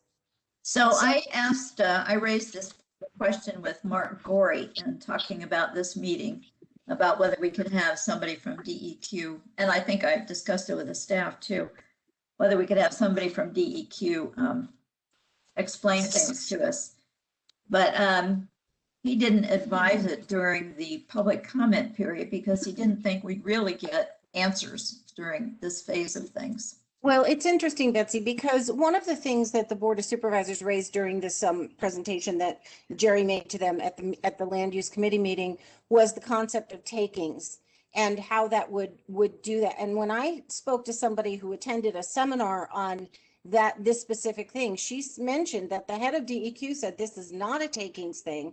This is just limiting building in RPAs. Now, of course, the interpretation from the legal community is going to be different, but I think it would be helpful to us to comment based on what DEQ is thinking. And they're looking at resiliency over the next 30 years. So they're not looking at, you know, the drama of the county changing its policy locally, because in order for the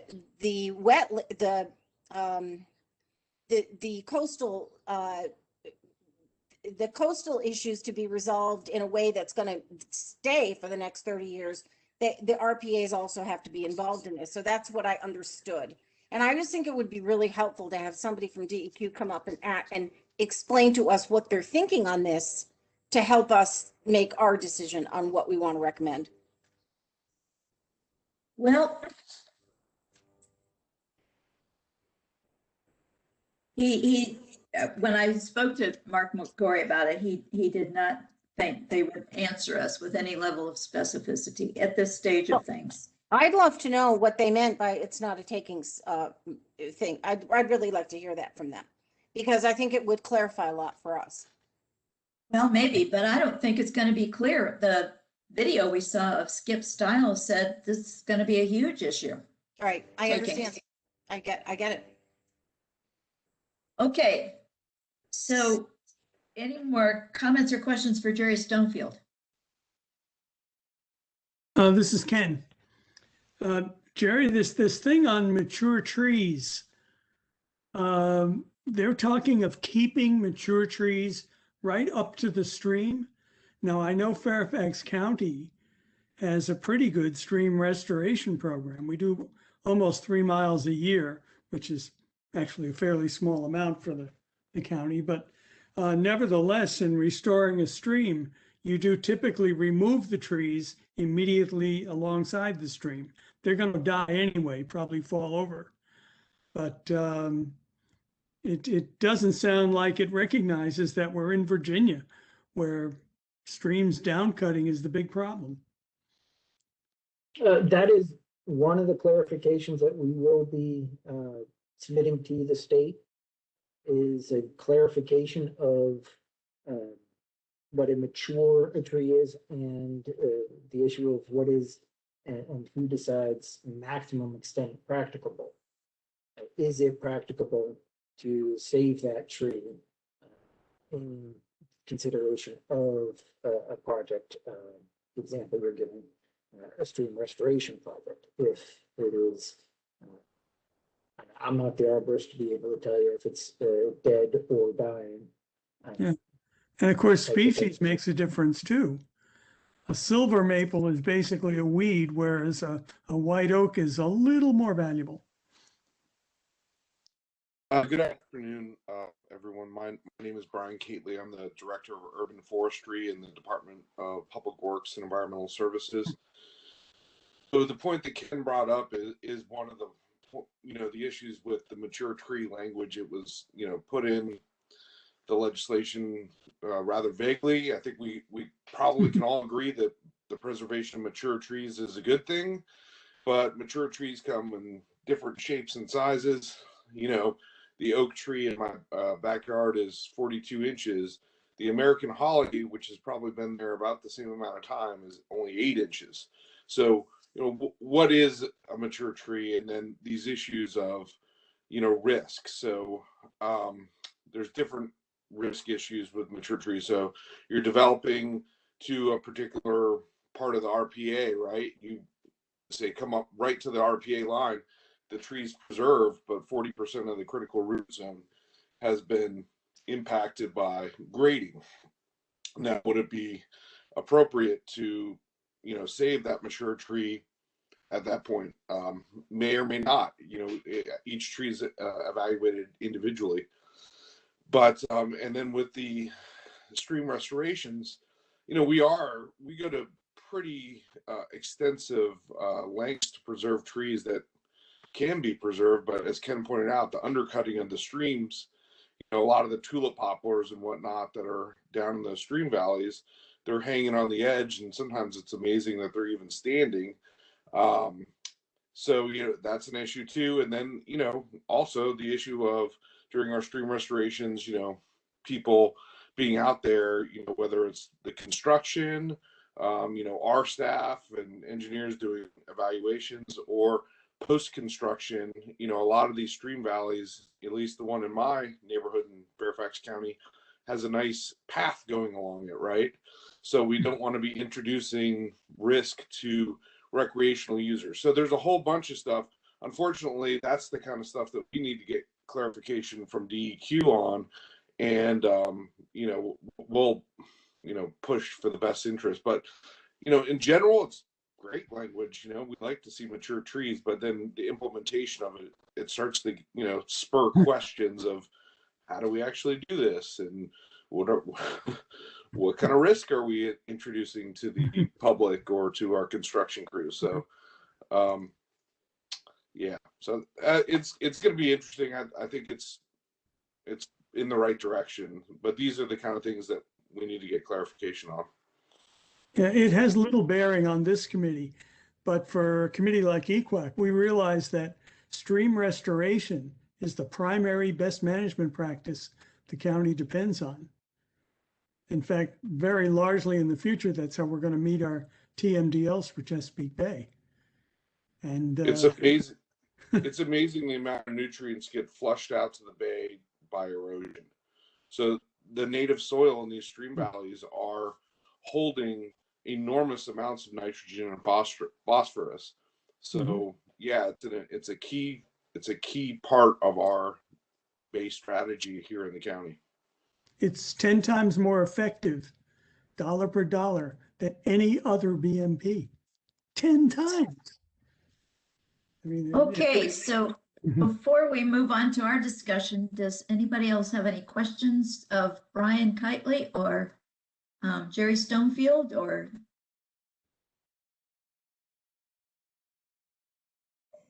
Yeah, the issue with mature trees, right? you're trying to preserve them, then the trails that exist within the county parks go through these mature tree areas. Recently it's come to our attention that there's a safety issues with the trees falling on people and who's going to be held liable for those things. So if you remove the trees, who replaces them? Do you have to replace them? You know, those sort of things that come up with this should be addressed in these new regulations.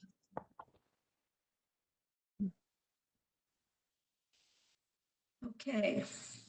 This is Ann Cantor. I have a talk about removal of view trees. What is the proposed legislation? Is there does it say you can remove trees to improve the view? It doesn't change that. That's allowed now, and it would be allowed under the proposal offered by DEQ. This is Jerry Stonefield. The proposed amendments do not change that section of existing regulations. Thank you.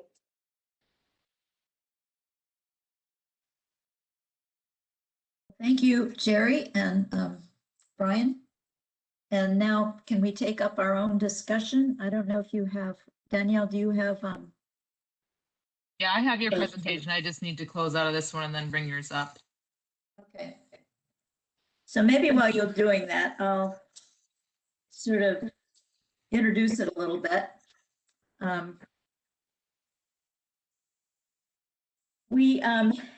I had conversations with many of you, not everybody, but I really appreciate the ones I was able to have, most of you probably. And based on the conversations, I put together sort of draft recommendations. And I really don't mean these to be final. I really mean them to be kind of a starting point for discussion. And I invite you to, we're going to vote on them. Or unless you, well, we're going to vote on. And we can accept them or modify them or reject them. And you can introduce other recommendations that you think we should make. In this thing that follows, the draft recommendations are shown in bold. And whether lettered parts, I thought we should vote on those separately. And I included your comments sort of very selectively. And the idea here would be that we will discuss and vote on these recommendations, and then I'll write a letter incorporating them to the Board of Supervisors, incorporating the recommendations. And I will share and take comments on that letter before it gets sent. But the essential part of the letter would be the recommendations that we all vote on. And I think we will be more influential, I believe, if we are unanimous, but I don't think that means that we should skate around disagreements. If we genuinely see things differently, then our letter to the Board of Supervisors should capture that. So I hope you will, not be your usual shy selves about offering your opinions. So that's, oh, Betsy, yes, can I make a comment? Of course. So you've done a great job of sort of bringing all these points together. My only concern would be timing, because we've got 9 different points, and I feel like our members have very good, they'll have very good considerations, but we could go kind of long in terms of talking about this.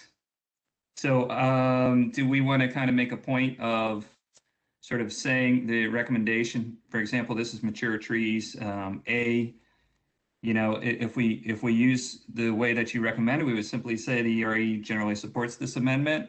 All those in favor, or do we want to handle it like a motion? I'm just thinking of timing, like how can we sort of make this flow relatively quickly and make sure that we get everybody's feedback. Opinion. Well, are you suggesting that we not vote on the lettered parts separately? Yeah, we might not need to vote on every single one. Okay. We could just, yeah. So for example, we could just read through it and then take discussion, make amendments, as necessary, and then make a motion to adopt it as written. Okay, that would be fine. And then if there's some particular controversy over something like limiting it to native tree species, we can, note that we don't agree on that, or we can just delete it or whatever. So I put this one first because I thought this one probably was one of the easiest ones that we support mature trees. We might have some reservations about some things. So it's written here. I don't know if you need me to read it, but I think we support, I would move that we support it and that we should limit it to native tree species, that the regulation should allow for removal of unhealthy trees or those immediately adjacent to a downcutting stream, that DEQ should eliminate the allowance to remove trees and RPAs to provide vistas, and that the Board of Supervisors should seek clarification on the definition of mature tree and the meaning of maximum extent practicable. Could somebody second it? I'll second that. Okay, and now some discussion.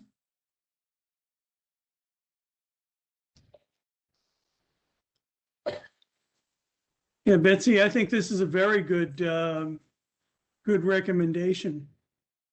I know EQAC is meeting tomorrow and no, next week.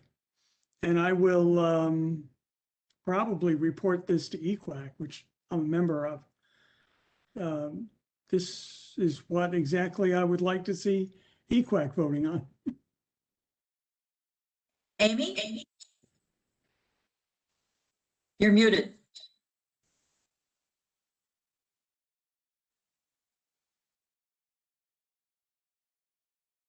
Okay, I'm sorry, I have an extra mute button on my microphone.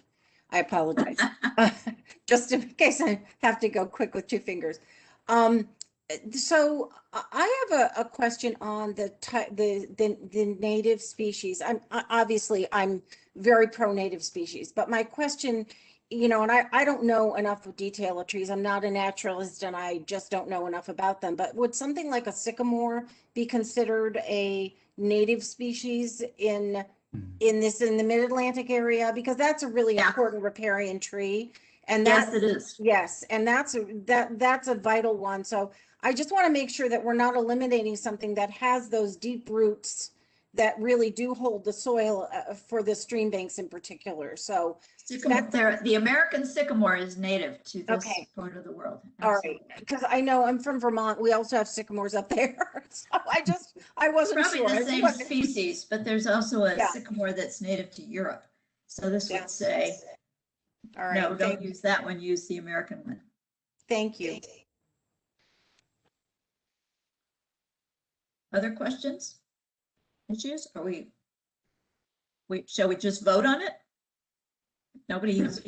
Okay. All in favor? Aye. Any opposed? Okay, so we passed that one. Well, this is going fast. Let's see how we do on the next one. Can you put up the next slide, Danielle? Okay, now this one gets us into areas where I think there's not as much agreement on the committee. This is the one about development in the seaward 50 feet, and there are some of us who think it would be great to ban it, and others who are very opposed to taking away local control. And so I put two versions here. One would reflect what I heard as a majority opinion, which would that the Board of Supervisors seek to retain local control of decisions to grant exceptions for development within this 50 seaward feet of the RPA. And then a modification would say the ERC recommends that the Board of Supervisors seek to retain local authority, but set a higher standard for granting exceptions than the current not of substantial detriment to water quality standard. And if you go to the next page, Danielle, there were two suggestions from members. One is kind of a very strong standard, which would say you've got to do more than just barely not harm water quality. You've got to, well, perhaps I should let Ken explain this since he's the proposer of this. Okay, this one, I'm a little, maybe I don't understand the Virginia regulations for calculating nitrogen and phosphorus runoff, for example, from different land uses. But generally, back in the days when we did allow pollution trade-offs, we usually always made sure that the credits we gave you were kind of discounted, so that if you looked at a method that was going to remove 100 pounds of phosphorus, you only got credit for removing 50 pounds or 33 pounds or something. And that allowed for various problems in monitoring and the fact that there may be an error or there's uncertainty about how good that best management practice would be. And so this is kind of something that I would sort of like to see on this. And I don't quite know how to put it in our recommendations here. I'll be honest with that, because I'm afraid I can't defend the methodology well enough. So maybe we better defer that comment for a while. Because, you know, the question I always ask on all of these applications is the bay coming out ahead? And that's really fundamentally what we're looking at. And just on the last application we looked at, yes, the bay did come out ahead, probably maybe because we were trading one source for another, and the trade-off could have been positive, it could have been negative. I would like to see our calculations with a little more certainty that they would be positive in terms of the bay. So This is David Schneer. Can I jump in on this? Sure. I have the misfortune of advanced degrees in statistics, and reality doesn't provide for knowledge sufficient to meet a criterion that says we have any confidence in net environmental benefit. We just don't know, and I think it's dreadfully presumptuous to assume that there's a bright line rule that says, yeah, you bet, this is the truth. On the other hand, and we learn this in the law, if you do not have a bright line rule, you are applying a rule of reason, which is what an exception review committee is all about. It is our duty to make judgments, and the judgment of not of substantial detriment is one we can make. It's subjective in many cases. It's informed by whatever information there is available, but it is in essence a judicially defensible decision of a body of people who seriously considered what they knew and made a judgment. And while not of substantial detriment suggests that some detriment might be allowed, not a substantial amount would be allowed. And we've been over the years, and I've been here since day one for this group, not continuously, but I was at the beginning. We have always erred on the side of protection. I don't think there's a single case where we approved something where we felt that it would really cause a harm. To a point where we've said in some cases, you can't build there, knowing that we were really coming up against the toughest part of this, potential taking of the right of a landowner. So I'm not convinced it's necessary to go away from the standard we have now. despite the fact that I care about cumulative adverse impacts.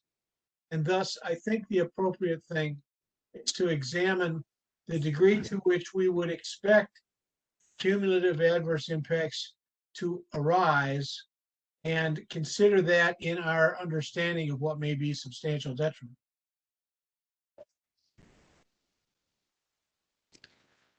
Yeah, I think I would yield to that argument.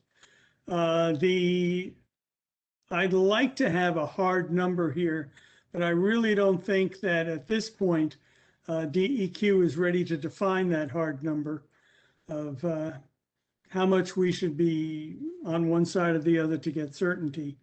I think I'm opening a whole can of worms if we go here. And so I would yield to David on that one and say, let's not do that. So I'd like to jump in here and say, I think the current standard is too low. And I don't think it's that easy to judge either, you know, what's going to turn out to be a substantial detriment to water quality. And especially when you have many, you know, they're sort of like death by 1,000 cuts, you know, no single case may be substantial in the large scheme of things, like it's not going to make a measurable effect on the Chesapeake Bay, but they all add up. And so they end up having a substantial detriment. And I would like to see us apply our judgment to a higher standard. I like the term that you used, net environmental benefit instead of not of substantial detriment. Well, it's kind of the, you know, when during the Board of Supervisors discussion during the Land Policy Committee, he was looking for the staff to come up with examples where there was a net environmental benefit. You know, we gave them an encroachment, but they compensated by putting plantings in or whatever. So there was an expected net environmental benefit. And so I started thinking, why couldn't we ask that that be the case for any encroachment into the seaward 50 feet?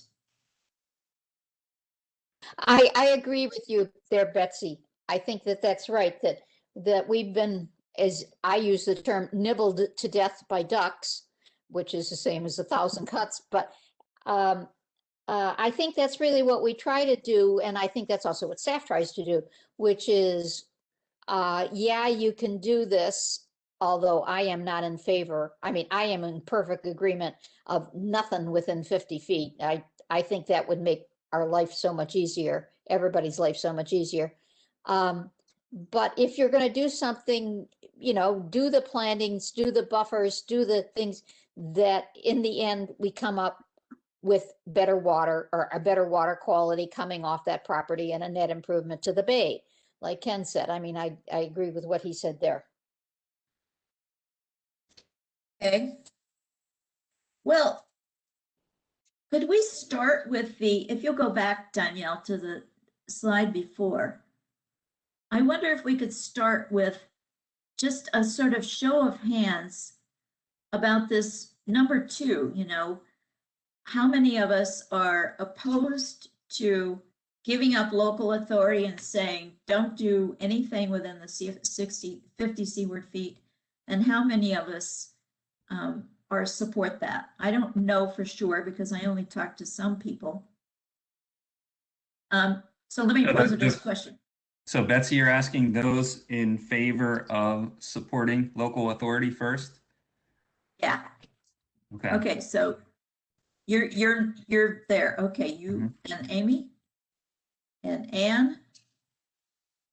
Okay, so 2 and Jim and Sue. And I can't see Sam. Oh, it should be on. Hang on. What is it? Yeah, I have a question. Banning appears to be a very strong word on this whole lot. It's got a finality to it. Yeah. So that's interesting to me. So we have, I initially counted myself as one of the ones who said, sure, ban everything within 50 seaward feet. So we have Anne and Betsy and Amy. This is Dave And I Schneider. don't know. I'm opposed to an outright ban. I think the reason that they created us, statewide, I might add, is that there needs to be judgment applied in that area. Well, you are in the majority here, for sure. And I didn't see Alexis, I can't see you. Are you, which side are you on this particular one? I support retaining local control. Okay. All right, so we will, I guess the next question is, do we want to recommend that the board ask DEQ to set a higher standard for granting exceptions than the current, not of substantial detriment to water quality? So how many people, yeah. May I just speak to why I am for taking control away? Because I feel like, I think that that David Schneider and made a very good argument. It's a very legitimate argument, and I completely respect that. My issue is, if you look at just the last case that we just decided, that house was a 4,000 square foot house back in 2004. And a developer came in, and this is after the Chesapeake Bay Ordinance was passed, and that was RPA was established. 62% of that lot is RPA.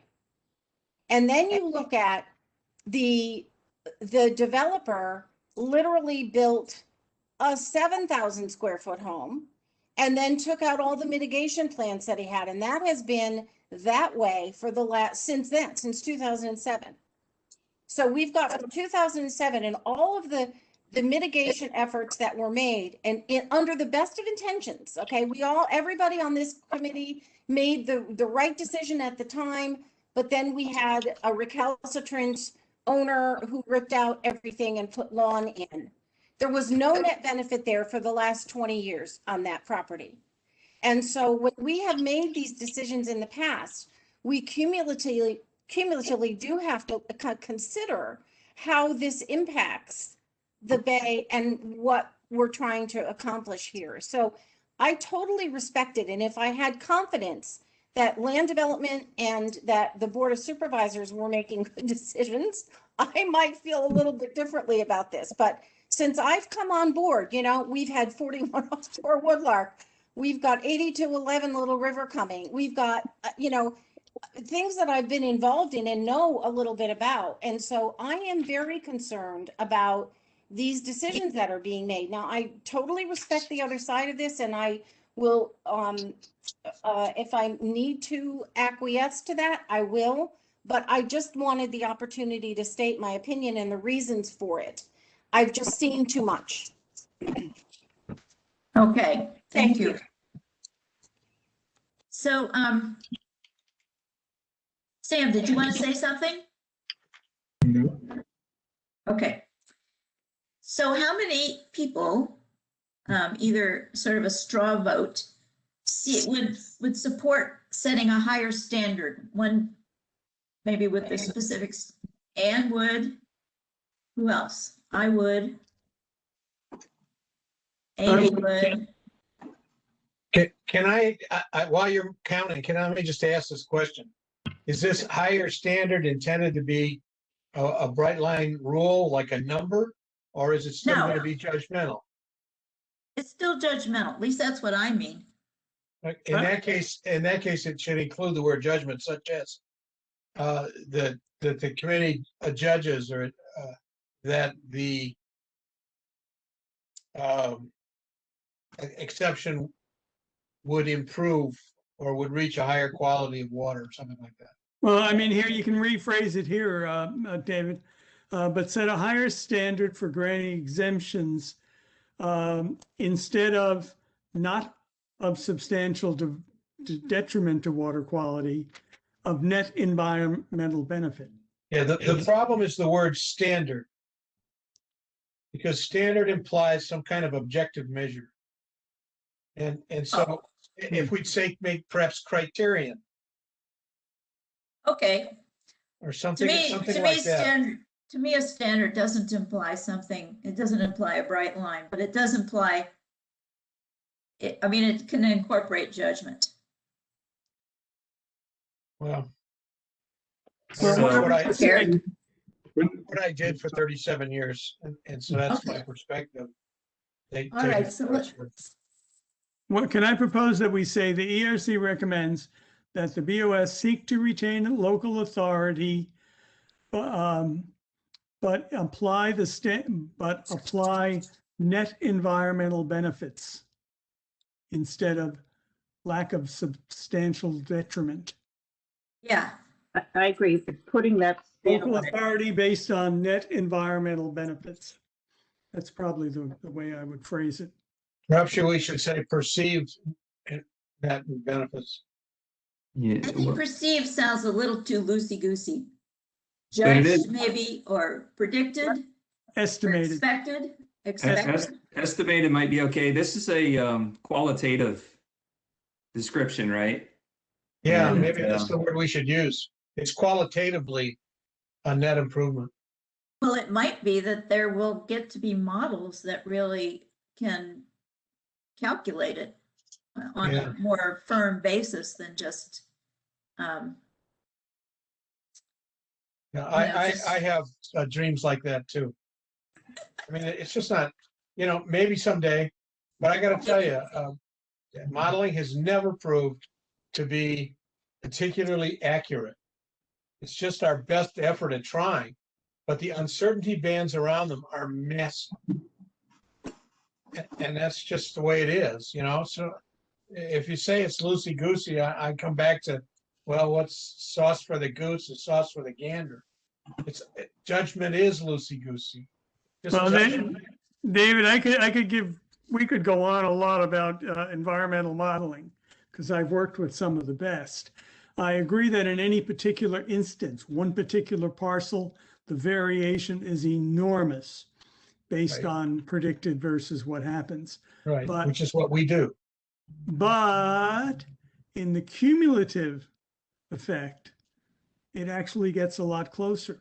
In fact, the modern sparrow model that they're using is actually quite accurate in the cumulative sense. What size? On what size of land area? Basically, major river basins. Yeah, okay. So So you got the whole Chesapeake Bay, which goes from the mountains all the way to the ocean. Yeah, but the thing is, if you follow what the model is telling you, you're going to win some, you're going to lose some, but the average is going to come out ahead. And that's fine. That's fine for the bay, but we're not dealing with the bay. We're dealing with a house on a piece of property. Well, So that's can I just get a point of clarity here? Because I don't fully understand where the Yeah. language would go.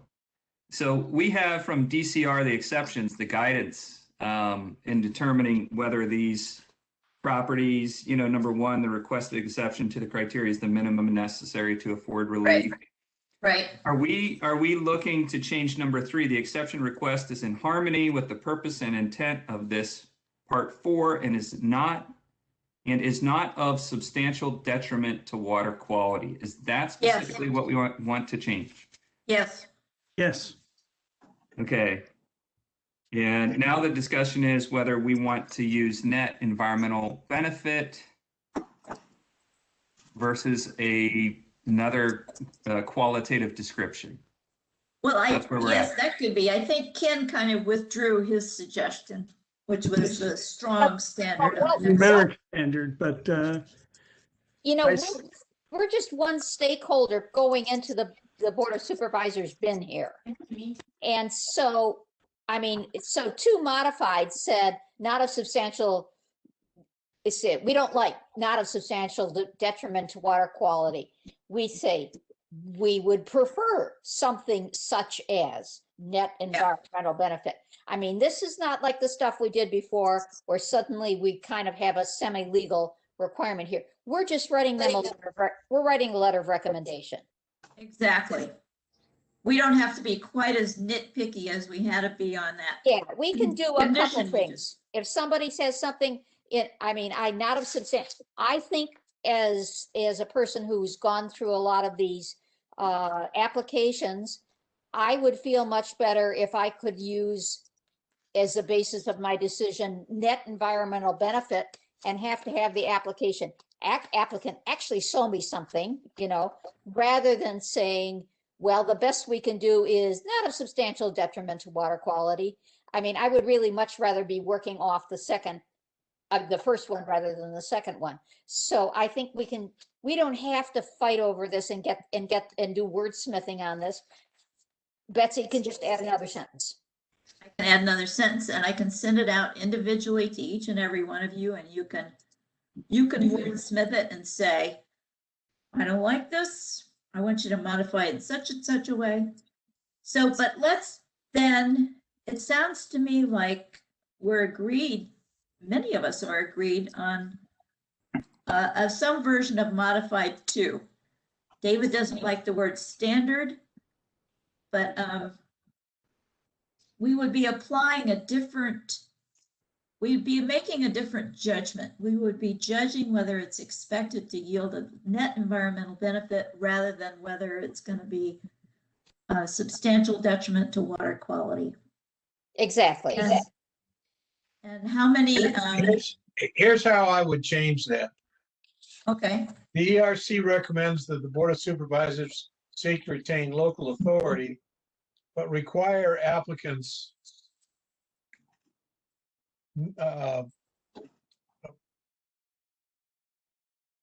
applications result in an improved water quality in the stream.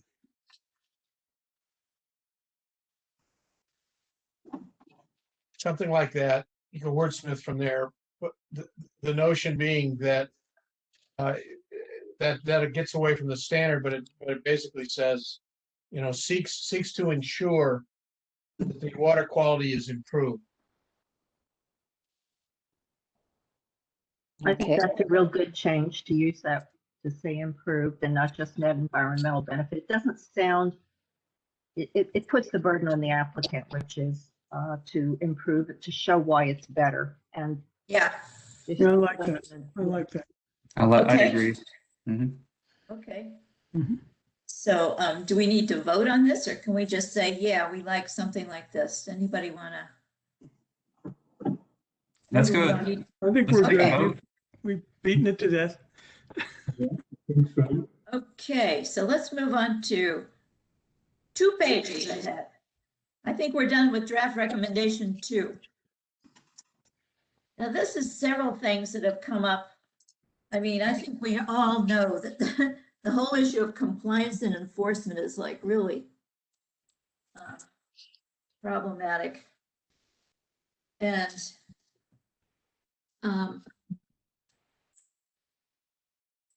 I think we should one thought would be to ask the Board of Supervisors to assess whether additional tools and are needed to address problems of compliance and enforcement. And if so, they should request that DEQ modify regulations to provide them. And maybe that's too loose. Maybe we should be more specific about the things that we think the Board of Supervisors should ask for. I think one thing was something Amy mentioned earlier, which is that the staff should have the right to go on the property and to monitor it, which I gather is sort of problematic now.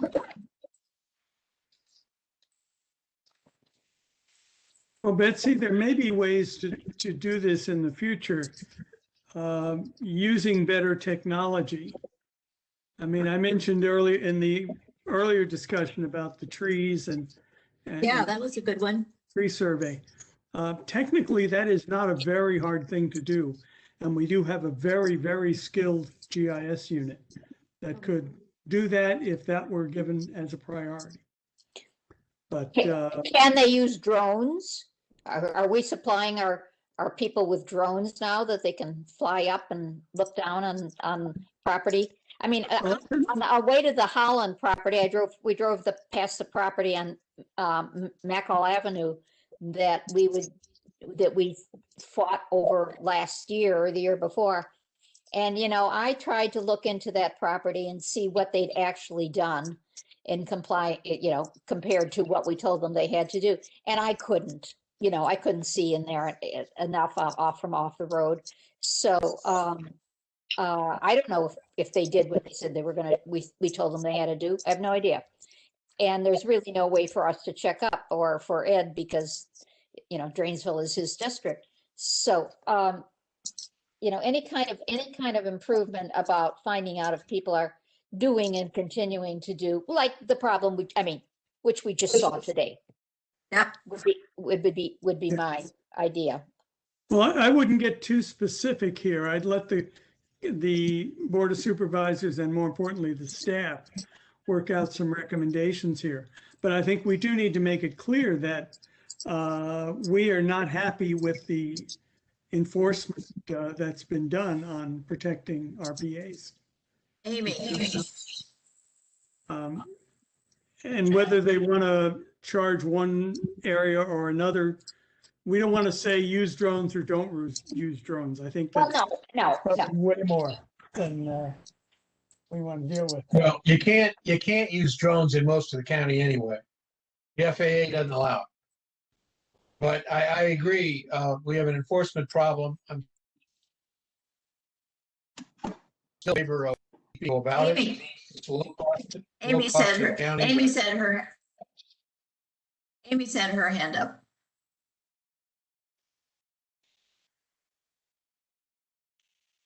But we can't hear you. I'm sorry, it's this other button. I'm sorry, I apologize. I thought I pushed it.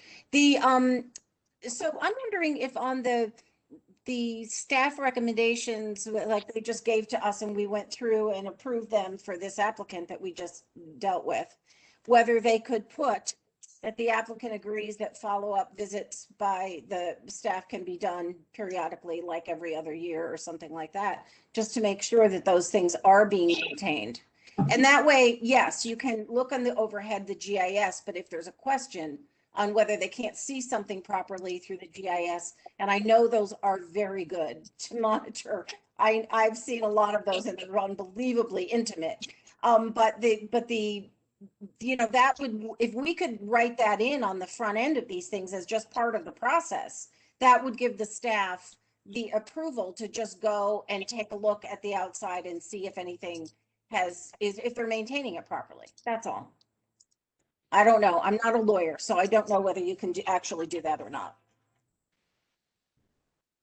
Well, I would still favor just being fairly vague on this, saying that we need better tools for better enforcement. And the board should be thinking about this. It actually doesn't have a whole lot to do with these regulations that we're commenting on, though. But it's something that we need to make the board aware of. Well, I think we do. And I think there's a problem with, maybe it's sort of inherent in a complaint-driven process, you know, which is what Fairfax County has, that these things are not going to come to their attention. And, you know, so, I mean, this property we had today, you know, the balls of the homeowners who, as soon as the plantings come off of the pond, they rip them out. You know, that's not a matter of an ignorant homeowner. It's a matter of a kind of a willfully defiant. None of the neighbors are going to squeal. You saw across the street, you saw that pool. Man, the stream practically fills the pool when it floods. Oh, no, Ken, I think that the gigantic barbecue in that backyard, they fired it up and probably roasted a pig, and the neighbors looked like a steel mill. Yeah, and the neighbors probably went, "That's it, I'm calling code enforcement. That can't be right." Yes. So I mean, I think that's what happened is you know the gigantic. Yeah, you're right. It looked like a steel mill. Yeah. Yeah, a backyard blast furnace. Mao Zedong would be happy.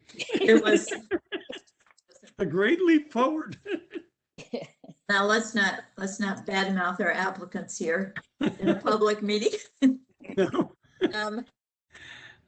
So I'm sorry. we need to educate the board, you know, You know, that I was thinking when Chairman McKay was talking about the net environmental benefits, I was thinking, well, gosh, you know, there would be more of them if people actually did what we asked them to do. It might be possible to make a stronger argument for net environmental benefits. What about, okay, number 4, the state should require that real estate agents and sellers be required to disclose the presence of RPA on a property to prospective buyers. So Betsy, I just sent you the disclosure form that we have. Yeah. So it's in your in basket. You can see it's under the page 3, item E. And it basically discloses that there could be an RPA, and it's up to so Virginia is a buyer beware state. And all the responsibility for purchasing property falls to the buyer. Yeah. It does not let the seller have to disclose anything. And so and that's the reason I sent you that disclosure form. The reason that the state is never going to approve the realtors doing that is they don't want the realtors liable for something. And so we're conduits for them understanding their obligations of due diligence. And that's why we give them this disclosure form. And then we go over each item with them and tell them where they can locate the information. Is it adequate? No, I don't think so. I don't think a lot of real estate agents understand the difference between an RPA or a floodplain or a mud puddle. I don't think they get it. And so, you know, actually Kemelin and I have discussed trying to do a class for realtors, but there is a lack of education on this area in the real estate profession. I'm not going to argue that point, but the lobby and DPOR, I don't think will ever agree to doing that. Just so we can try, but I don't think it's been brought up before. But what about if they developed a better form that was more informative and better communicates that when there is an RPA present, that there's going to be restrictions on what you can do with your property, that then realtors would replace this form, which I haven't looked at yet, that you show that you're not going to be able to just to replace that disclosure form. There could be an information sheet given on what could be involved in an RPA or not. And so there could be something like that given, but listen, I spoke to the DPOR about this specific issue. And I asked DPOR, the people who handle our licensing. Okay. Oh, okay. Yeah. And it is run by realtors, for realtors. That's the way we do things in Virginia. Professionals control professional boards. So it is, when I asked her about what would happen if DEQ may have a requirement that you disclose this, how would we go about making the forms change? And her answer to me was, well, who is DEQ? Point made, okay? They do not know. They do not care. They don't want to know what they don't have to know, period. When properties change hands, could we have something so that there's some sort of automatic mailing triggered? That wouldn't, I mean, obviously all the people who are grandfathered in, but how do we establish that moving forward that we're not going to have new property owners who are going to build into an RPA because they don't know? Can we be forward looking? But Alexis, the whole point is that developers are targeting RPAs because there's nothing left to build. Everything's built. So yes, I feel your pain. It's agony for me as well. But I just don't see that happening. And I don't see NVAR agreeing to that at all. One of these reports exists for every property in Fairfax County. This is the one for 6630 Holland that we just talked about. Okay. I went on about an hour before this meeting. I went into Jade. I made a few clicks and there it is printed out. What's it telling me? Tells me it's a watershed. It tells me if it's in a floodplain. This is not. It noted that this is in a resource protection area. There is a link on the online form to read what a resource protection area means. It talks about a few other things too, the type of soils, asbestos soils, and so on. That's available for every parcel in Fairfax County. Does it? It wasn't available not very long ago. This is from Jade, the latest new system.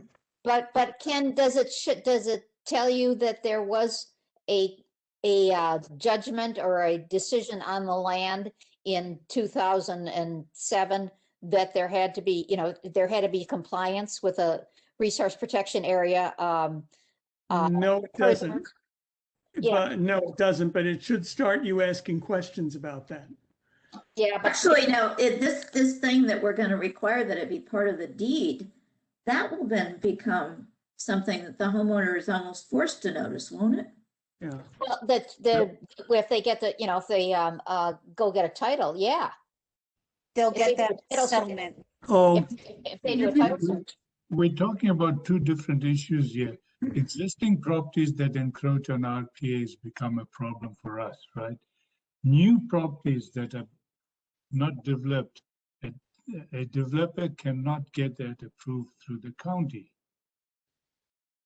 So, that's left onto the county to make a decision. Are they going to allow these guys to build there, or it shouldn't get built in this current environment? Things shouldn't be built into the RPA. Well, good luck with 4104 Woodlark then, because that's going to get built. It's going to be out of the seaward 50 feet if the guy ever figures out he's got to settle with the county. But does he have an approved plan that allows him to build it? They're working on it right now and they're already doing work on the site. I thought you couldn't build without an approved plan. Well, the land use is going to be approving the plan. So much for our agony over 4104 Woodlark. Hey, it's not going to be in the seaward 50 at least. Yeah. Which is, I suppose, something. The Northern So Virginia. you think number 4 is kind of, it's never going to go anywhere? Not with the lobby the realtors have. I don't see it. I don't see there's any reason why we shouldn't include it. We're just saying what we want to see. And it might take many times, but you keep saying over and over and over again, we want this, we need this. You might get somewhere. If you never bring it up, they've never heard it, there's never a step taken. I can actually talk to my government affairs guy over at NVIR and ask him if we can add the link to that Jade site on that form that we currently have. That would at least steer them in the correct direction. They've done that with Megan's Law. And so there's a possibility that is something that the NVAR and NAR might not find objectionable. But I'm not involved in any of this stuff other than asking the question. So I could do that and see what they say. And also, we might want to mention the idea Alexis had, which is when properties change hands, it triggers some kind of a mailing of information and more explanation of what that means too. No, I agree. And I strongly feel that we need to do something, whether it's a real estate agent, the seller, the title company, because there are cases like this. Nobody knows what an RPA is. We're a select group. If I would say, what is a resource protection area to people in my neighborhood, a really big area with a large RPA, they have no idea. We need some kind of mechanism to just get people thinking about this.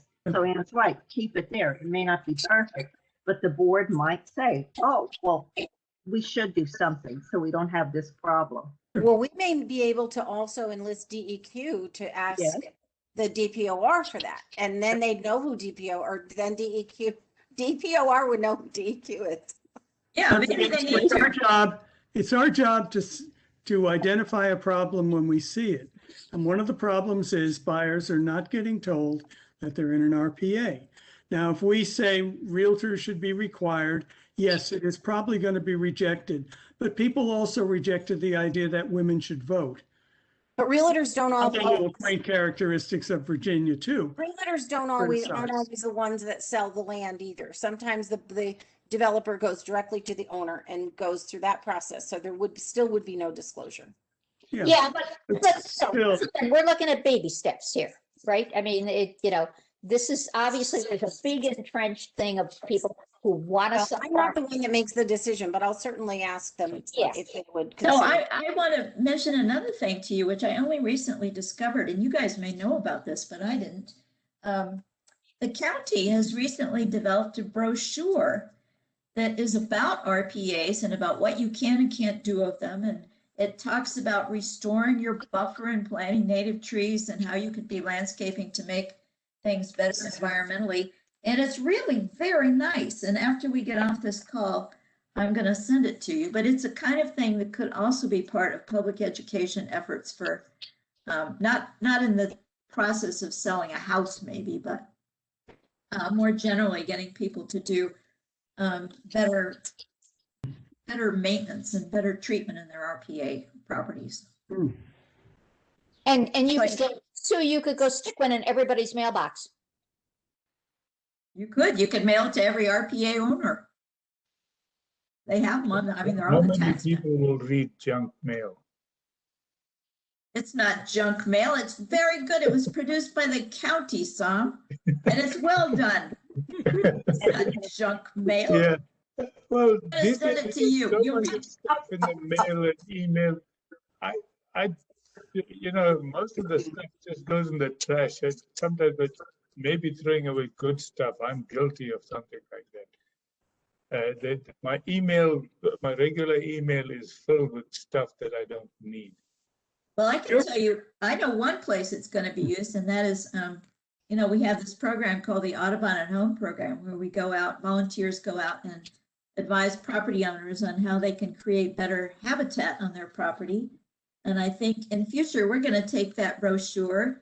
If the homeowner has a RPA on their property, we're going to give them that brochure and say, here's what you can do. So that brochure also could be brought to real estate offices to introduce to realtors at their staff meetings that they have every Tuesday. And that is something that individual realtors could give to clients who are going to be purchasing a property and that has an RPA on it. So that would be, make them all a little bit more knowledgeable. And we all have Earth Day things coming up, and we all have civic or HOA associations. So just putting it out there on the website or a link or something to it, it's a small thing, but we certainly can do that just to get that idea of what an RPA is, because we cannot assume that people know anything about this. So yeah, Betsy, send that along and we'll do what we can. And to speak to Sam's point, I know people do throw away their mail, but make it sound enticing instead of just getting a mail explaining an RPA. Congratulations, that always gets your attention. You lucky person. Yeah, let's market this. Congratulations. Yeah, you're like now responsible for helping Fairfax County maintain, environmental stewardship. But something that gets people's eyes. Fun fact, I found out I lived in an RPA, which should have been obvious to me because I'm across from a stream, but half my yard is. So I didn't know when we bought our house. Yeah. That's exactly my point. People just don't know. So it's an education process the county can do with this green, watch the green grow. I mean, we had this person speak at our association once, but we can just suggest to them that she do RPA talks about this for the next couple of weeks, Zoom, whatever. Okay, let's move on since it's getting pretty late. So I'll draft something about this, combining all these ideas that really have to do with educating real estate agents and the public and property owners and everybody. And then you'll chime in and tell me what you think and change it and so on. So this comes from David and really Skip Stiles was so strong on the idea that this is going to really raise the ugly prospect of takings. And maybe you want to say more about this, David, this number 5. Hopefully I got it written down right. Well, are you there? The notion of banning within the 50 feet, the problem here is that we're going to run into pieces of property, and it's going to happen more often because we're so fully built out, that there's no place to put a house. There's nowhere left. And the whole argument, and Ann and I have talked about this in the past, our job, Ann has stated that our job is to find a way to allow them to build, not to say that they can't. But what happens when you find a piece of property where there's simply no way that they can do anything with the land unless they build part of the house on that 50-foot seaward side? And if there's a complete automatic ban on that, then what you've got is, in essence, a complete taking of a property if it's been zoned residential, because you can't build a residence. And the way the law is today, you have to have 100% taking to get the Fifth Amendment protection, but that's 100% taking. And when that happens, the taker, which would be either the county or the state, somebody who's made that regulation and put it in place, has to pay. And so the real question is, who is it that is saying you can't do anything within 50 feet? Is it the county or is it the state? And is the state going to fess up to the fact they're going to have to pay people, not just in Fairfax County, but statewide for these kinds of problems? So that's the issue that we'd like to get someone's view on. And at the present time, the only way to get an answer is to have somebody, typically a legislator, ask the Attorney General for a letter, and the Attorney General writes an opinion letter. Yeah, I think this is a big thing. I mean, the big land is something versus Tahoe. Lake Tahoe is the big takings decision. There's also one in North Carolina about. It's stolen in Nolan, especially Nolan in North Carolina. And I should tell you about this, Ann, real quick, about that case. The Supreme Court held that it was 100% taking, and that the South Carolina coastal unit had to pay him. Right. So they paid him, but the only way they could afford to pay him was to sell the people. They took the piece of property and sell it to somebody else, and that somebody else built a house on it. No. Yes. So that's what happens in these cases, is if the government doesn't have the money to pay, they end up having to find someone, it ends up being a situation that leaves the landowner, honestly, in a fair condition. Yeah. I have a question, David. So is this takings issue made worse when it's like a bright line rule, like an absolute ban versus a judgment kind of a thing like we've got now? Well, it's a regulatory decision. And so if the regulator says you can't do it, it doesn't matter whether it's banned by law or just done that way through a regulatory decision. It's question is, was there 100% taking? But is it the same if we decide, no, you can't, if we go through our findings and we apply them and we say, no, you can't build in the 50 seaward feet, we're not going to grant you an exception. Is that the question is same? The question is, what can they do with the rest of the property? If you've got a property, and I've seen some, where 100% of the property is within the 50-foot mark. So just a long, narrow piece of property that everybody thought would always be, trees when they developed, but now someone came in, bought the property and said, no, let's build something there. You have a real problem. And the way we've gone around this is we've attempted to, and this is the way the statute currently reads, to do the minimum to be allowed to build on it, but to be allowed to build on it.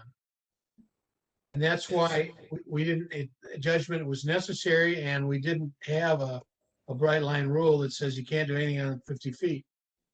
And that's why it was set up that way. So if someone's going to go out and ban the 50-foot mark, then we need an answer to, okay, who's going to pay the guy who can't do anything else with his land? That's the issue. Okay, so I think it's a good idea to raise this issue with the board. I'm sure they're thinking about it. It was the very first issue that came up in their discussion in the Land Policy Committee. Pardon me, Jerry Stonefield has his hand raised. I don't know if that's been addressed. Oh, I can't even see him. Jerry, please speak. Yes, I was just going to remind that at the Land Use Policy Committee, the board did raise this question. Staff is already working on it, and I was going to remind you that for the sake of moving the discussion on. Thank you. Are you suggesting we don't need to raise it, or maybe we just don't need to talk about it anymore today? Yes, it's just for the sake of conversation for this evening's, the length of the meeting today. Yeah, certainly the committee can raise the question, but the board has already raised the question and we're already in motion. Okay, thank you for that. And then, so let's move on to number 6. This is kind of my recommendation. You know, we know the seaward 50 feet is the more sensitive part of the RPA, but landward, in the landward 50 feet, development can also be harmful, and it's much more common. And I wonder if we ought to recommend some sort of evaluation of the impacts of development. It's much less visible, you know, there's not necessarily public hearings about it. But there are a lot of cases, as the data that the staff provided us sort of shows. Yeah. Betsy, this is Ed. I don't know whether we should, for the sake of keeping things to the point and simple, it's not that I don't want to avoid talking about this, but you know, they kind of specifically asked for ERC input. Yeah. And I feel like if we give too much in terms of recommendations, we take away from the key points we want to make. Okay. But that's just my opinion. All right. Others got an opinion on this?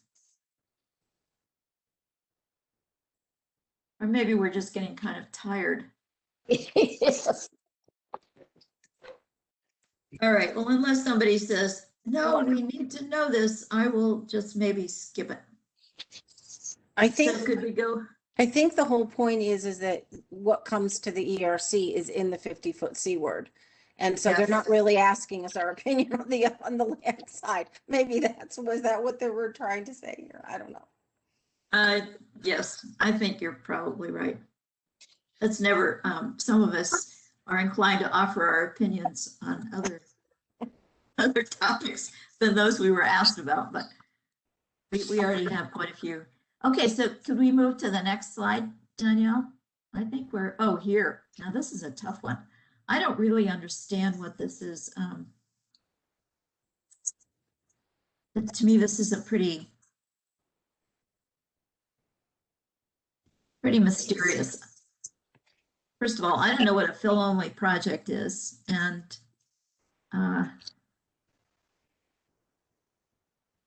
anybody want to comment on this one?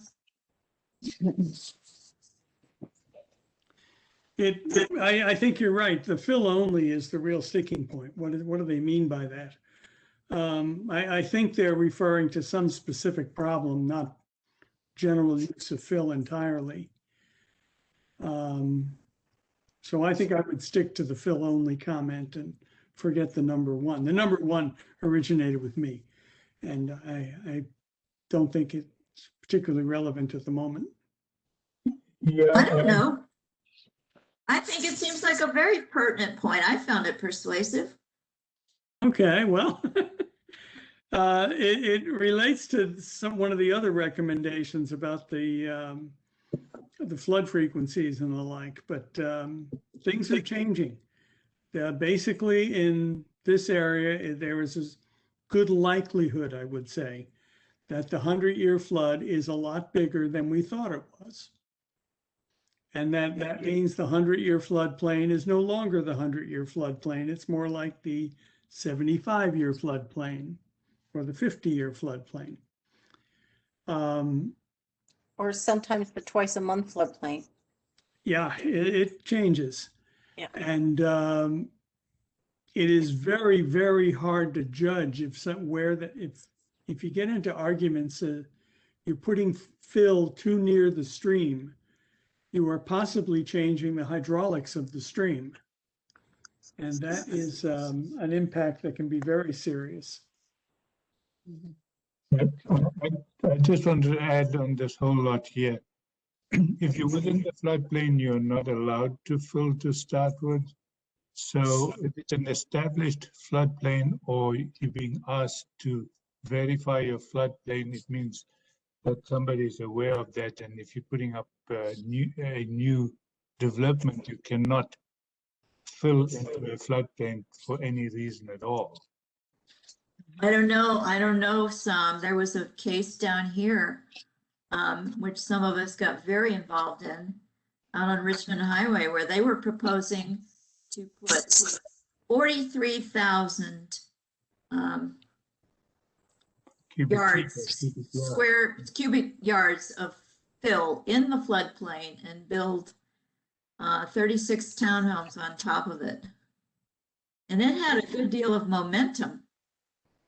So it can be scary. These things sort of emerged and So start moving. they would have done a floodplain analysis and proved that that is possible without affecting the floodplain at all then.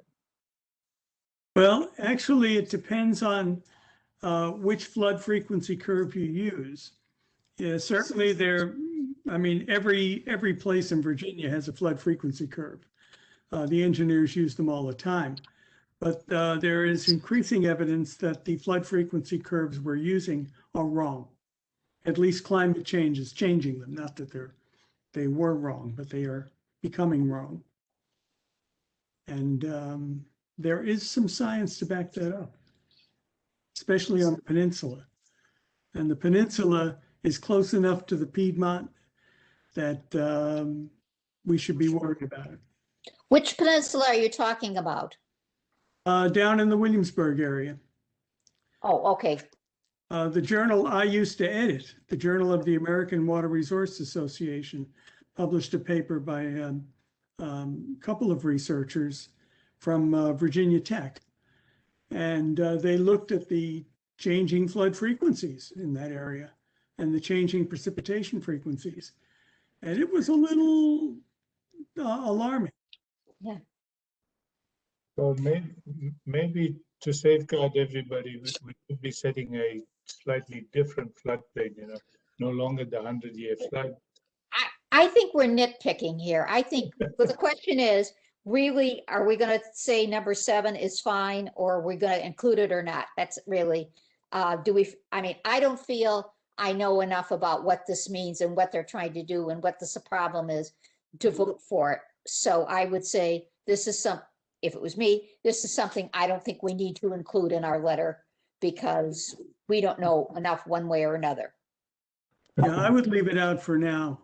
I think you're right. I would agree in leaving it out because I think as part of the climate resiliency plan, the county is going to be looking at how to handle floodplains and so forth. So we might not need to say it. Okay, I could go along with that. I don't feel like I understand enough about what it is or how it would work. But I do feel great reluctance. I feel supportive of the idea of being a lot more careful about filling in the floodplain and the RPA than sometimes we're doing now.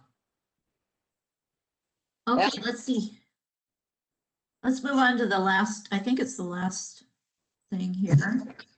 Oh no, this is the next to last thing. So is there any controversy here with these two?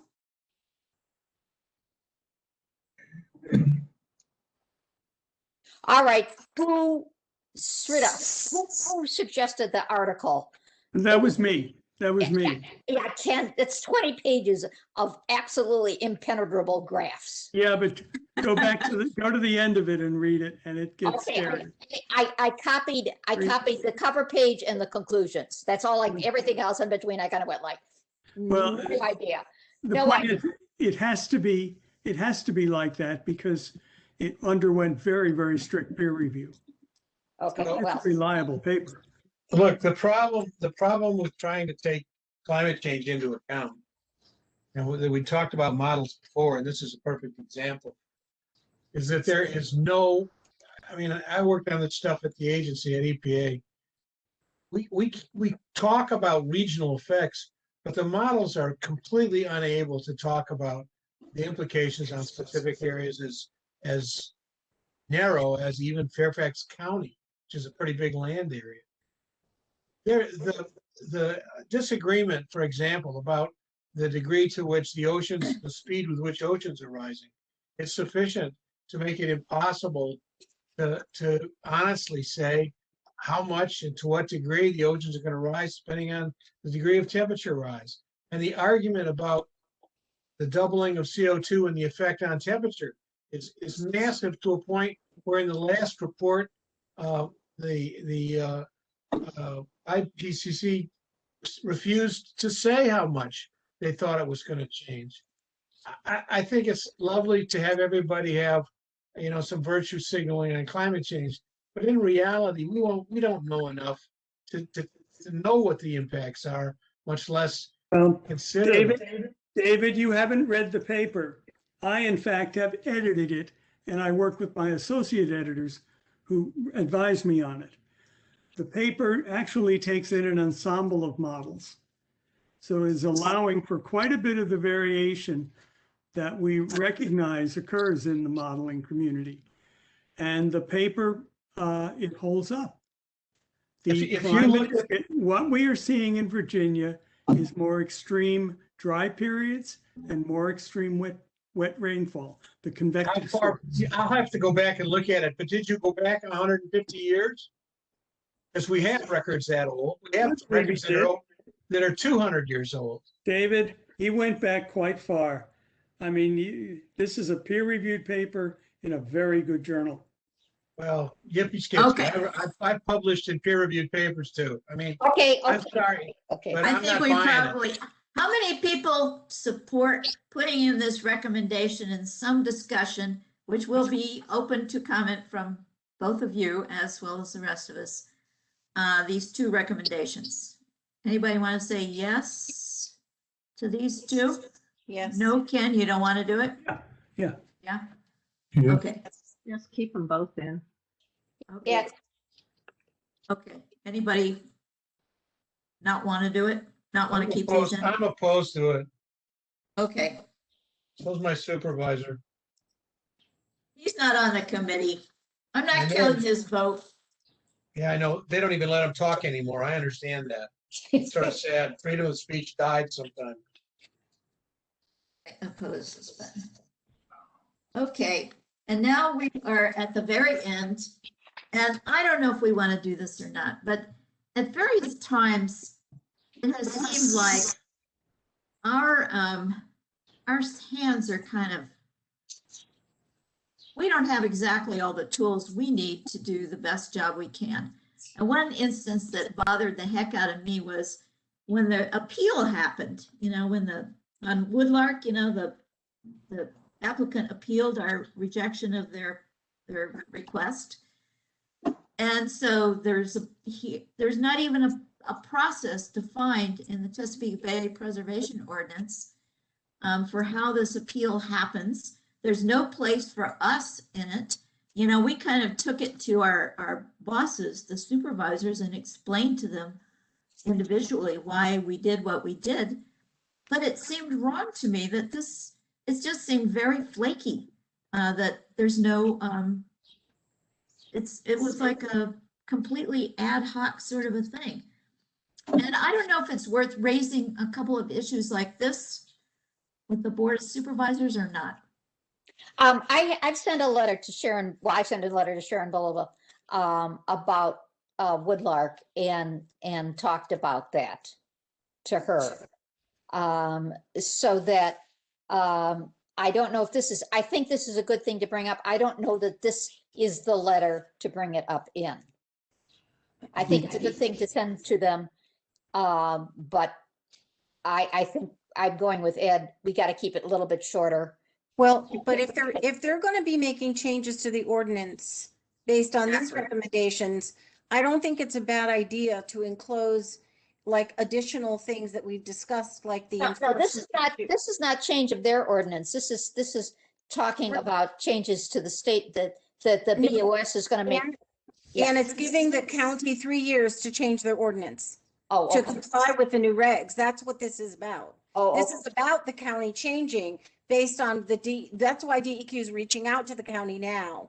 Because, and that's why Supervisor, I want to say Alcorn, asked for input from the stakeholders. And he felt the ERC and EQUAC were important parts of this conversation. And so eventually the county will have to write something one way or the other, depending on what DEQ ends up doing. So yes, there is going to be a change to the ordinance. So my question is, don't we want to include, maybe it's out of this DEQ reg specifically, but should we also just note the other areas of concerns that we have that could be addressed with a new ordinance if they were going to do it? Okay. Well, that was kind of my thinking right. When I put this in here. And there may be the other thing that bothers me, and it came up in the context of this this land use thing down on Richmond Highway, where they were going to put 43,000 cubic feet of fill into the floodplain, and we would never have seen it at all because it involved rezoning, and the rezoning applications escape our scrutiny entirely.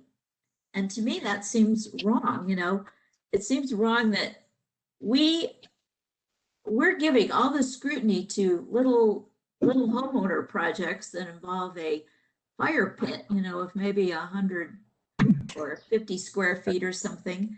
And yet, you know, massive impacts from projects that involve rezoning don't come in front of us at all. And that really bothers me a lot. And yes, they still have to prepare a water quality impact assessment, but it's being evaluated in the midst of all this other stuff. You know, it's not being evaluated by a committee like us, whose exclusive interest is in the RPA and the impacts on the Chesapeake Bay. And so I don't know if other people feel this way or not, but I sort of feel like we ought to ask them to change the law so that we do see these very impactful RPA exception requests. So Betsy, so I see your point in bringing this up, you know, because this is an experience that happened recently, right? Are you suggesting to put it just at the bottom and just also, you know, something in a letter and say also consider and provide a little background? Is that what you're?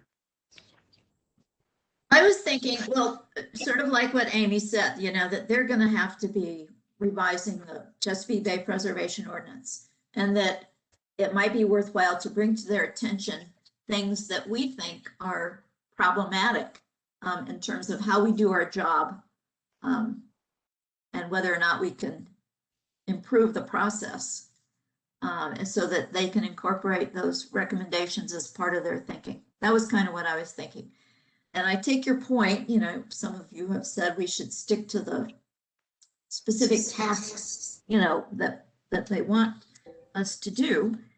But I do think we've run into this before where things don't seem to work quite the way they ought to from our point of view.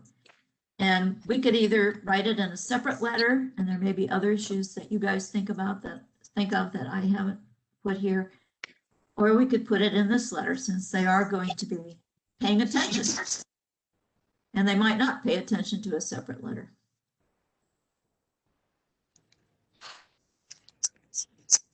The second point, the first point is fine. The second point, I mean, these big decisions, that's the supervisor gets to say yes or no, and the supervisor that's his fiefdom, and he deals with the developer and the staff, and he's the person who she's the person that gets the political power and whatever it is to make these yes and no decisions.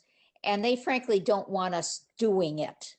We're here to do the little jobs they don't want to bother with. And that goes to exactly why I want to take that power away from them. Yes, Well, but and but they're not going to give it to us. I mean, the first point is fine. Second point, they're just going to say, in what world are they, in what world are they talking about? This is why we're here. We're here to do the big developing and make the big decisions. And we're not going to give it to them. Not to take anything away from your point, which I think is valid. It's not like they wouldn't still be the deciders. I mean, there's still the guys who are deciding this, Right. but we would be have a role in it more. We might have a review role, but the zoning board and the zoning board of appeals and the supervisors, this is their bailiwick, and they, do they want to give anything to us? No. So you can ask. This one I think is an impossible dream. Yeah. I see you. Does that mean you want to speak? No. I was just checking in. No. Well, does anybody else have any opinions on these two things here?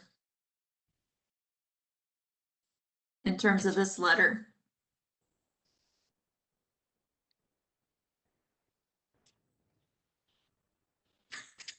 Don't everybody talk at once. I just think this is reaching too much. We're not elected, and there are other things that are not within our purview. And I do agree, we should look at the overall larger picture, but they're not going to give that to us. That's not what we're about.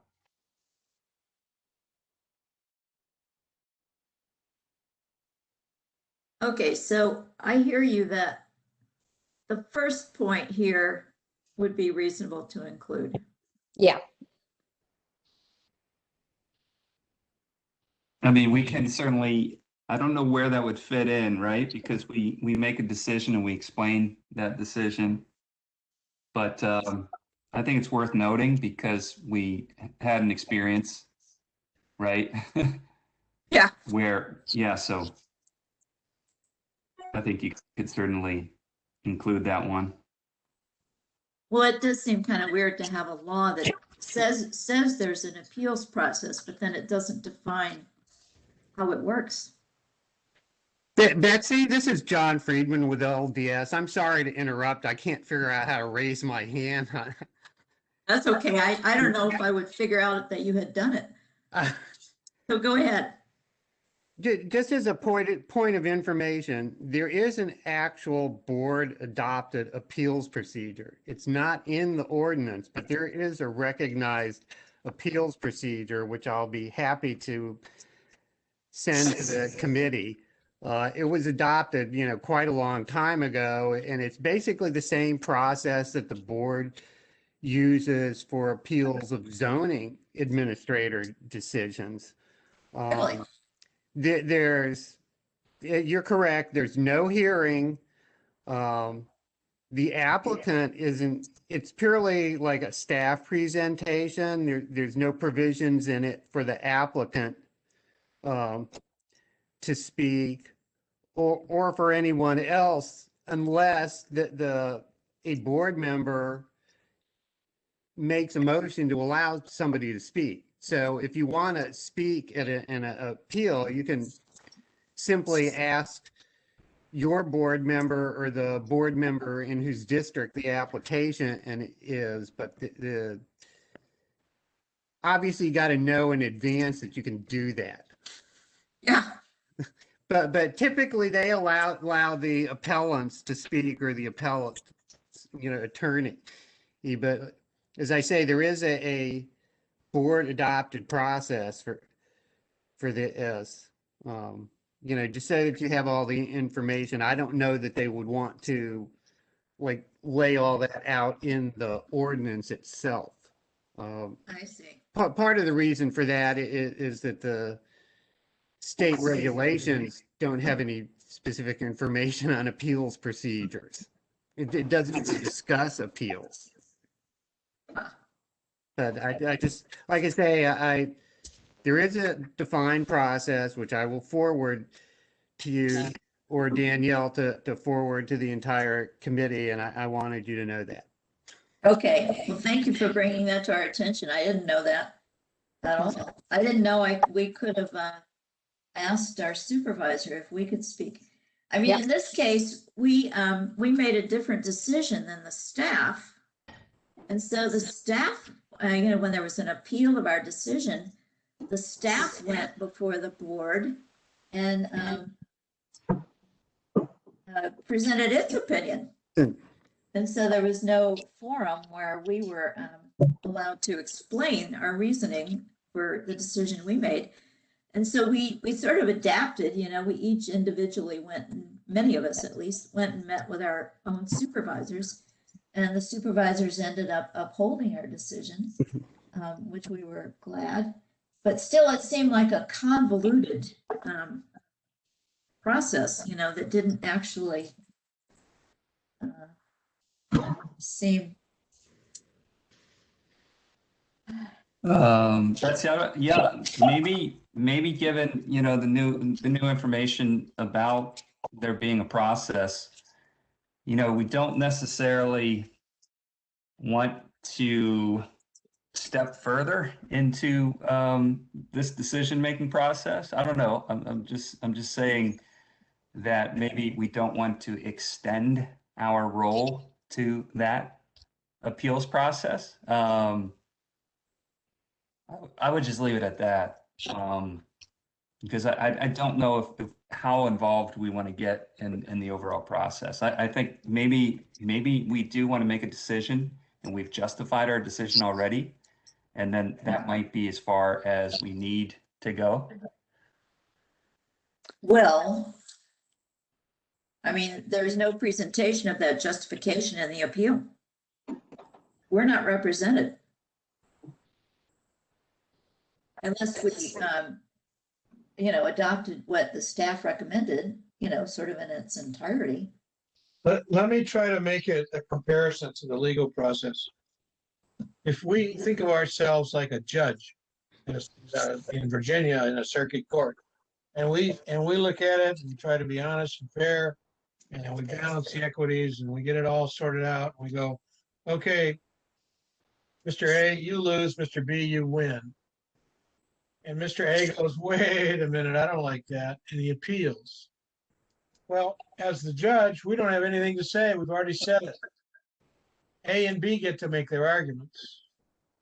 Nobody else. And in this case, the A and the B is the applicant and the staff. We're just the judges. And so it's not unusual for the body. I don't think the staff is the They represent the government. But don't we represent the government when we make the decision? We're representing the Board of Supervisors. We're their kind of like their agents, aren't we? What they're going and appealing is saying this person, they're appealing the decision. They're not appealing the application, they're appealing the decision. And so the board says A and we said B, and A gets to make its course about case why they made that decision, and B doesn't get to make their case about why they made that decision. I think you can look at it that way too, because they're not appealing the case, they're appealing the decision. Well, look at it when the Board of Supervisors makes its decision and it actually goes to a court. Who represents the Board of Supervisors? The board doesn't get up and say anything, the county attorney does. Yeah, but our attorney there. Yeah, but he's not representing his own independent opinion as distinct from what the board thinks. He's representing. He's representing the. It's never a factual decision.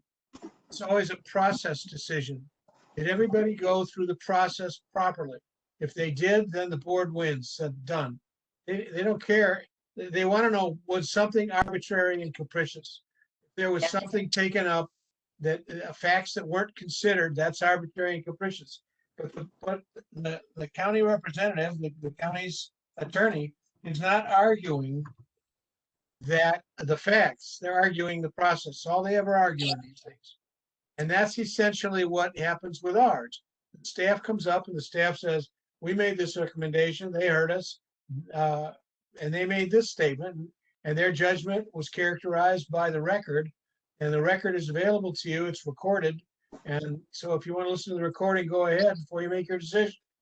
And in fact, the board does listen to these recordings before they make their decisions. And that's how we're represented, by what we did on the day. Okay, And the applicant, the person that brought the suit doesn't get to make his case again? He only gets to make, his only case is they didn't do it right? That's his only argument, is they didn't do it right. I think that actually is that's what it says in the Chesapeake Bay Preservation Ordinance, is that if we did it wrong, if they can find something we did wrong, then they can overturn it. But otherwise, they're not, I think they're not exactly second guessing our. Okay. Well, I think maybe I'll leave both these things out. And I thank you all very much for your engagement and your thoughts and ideas and your dedication to doing a good job, as good a job as we can for the streams of Fairfax County and their riparian areas in the Chesapeake Bay. And I'd be happy to entertain any other thoughts that you have as you're noodling over things. And I'll work on a letter and I'll send it to you.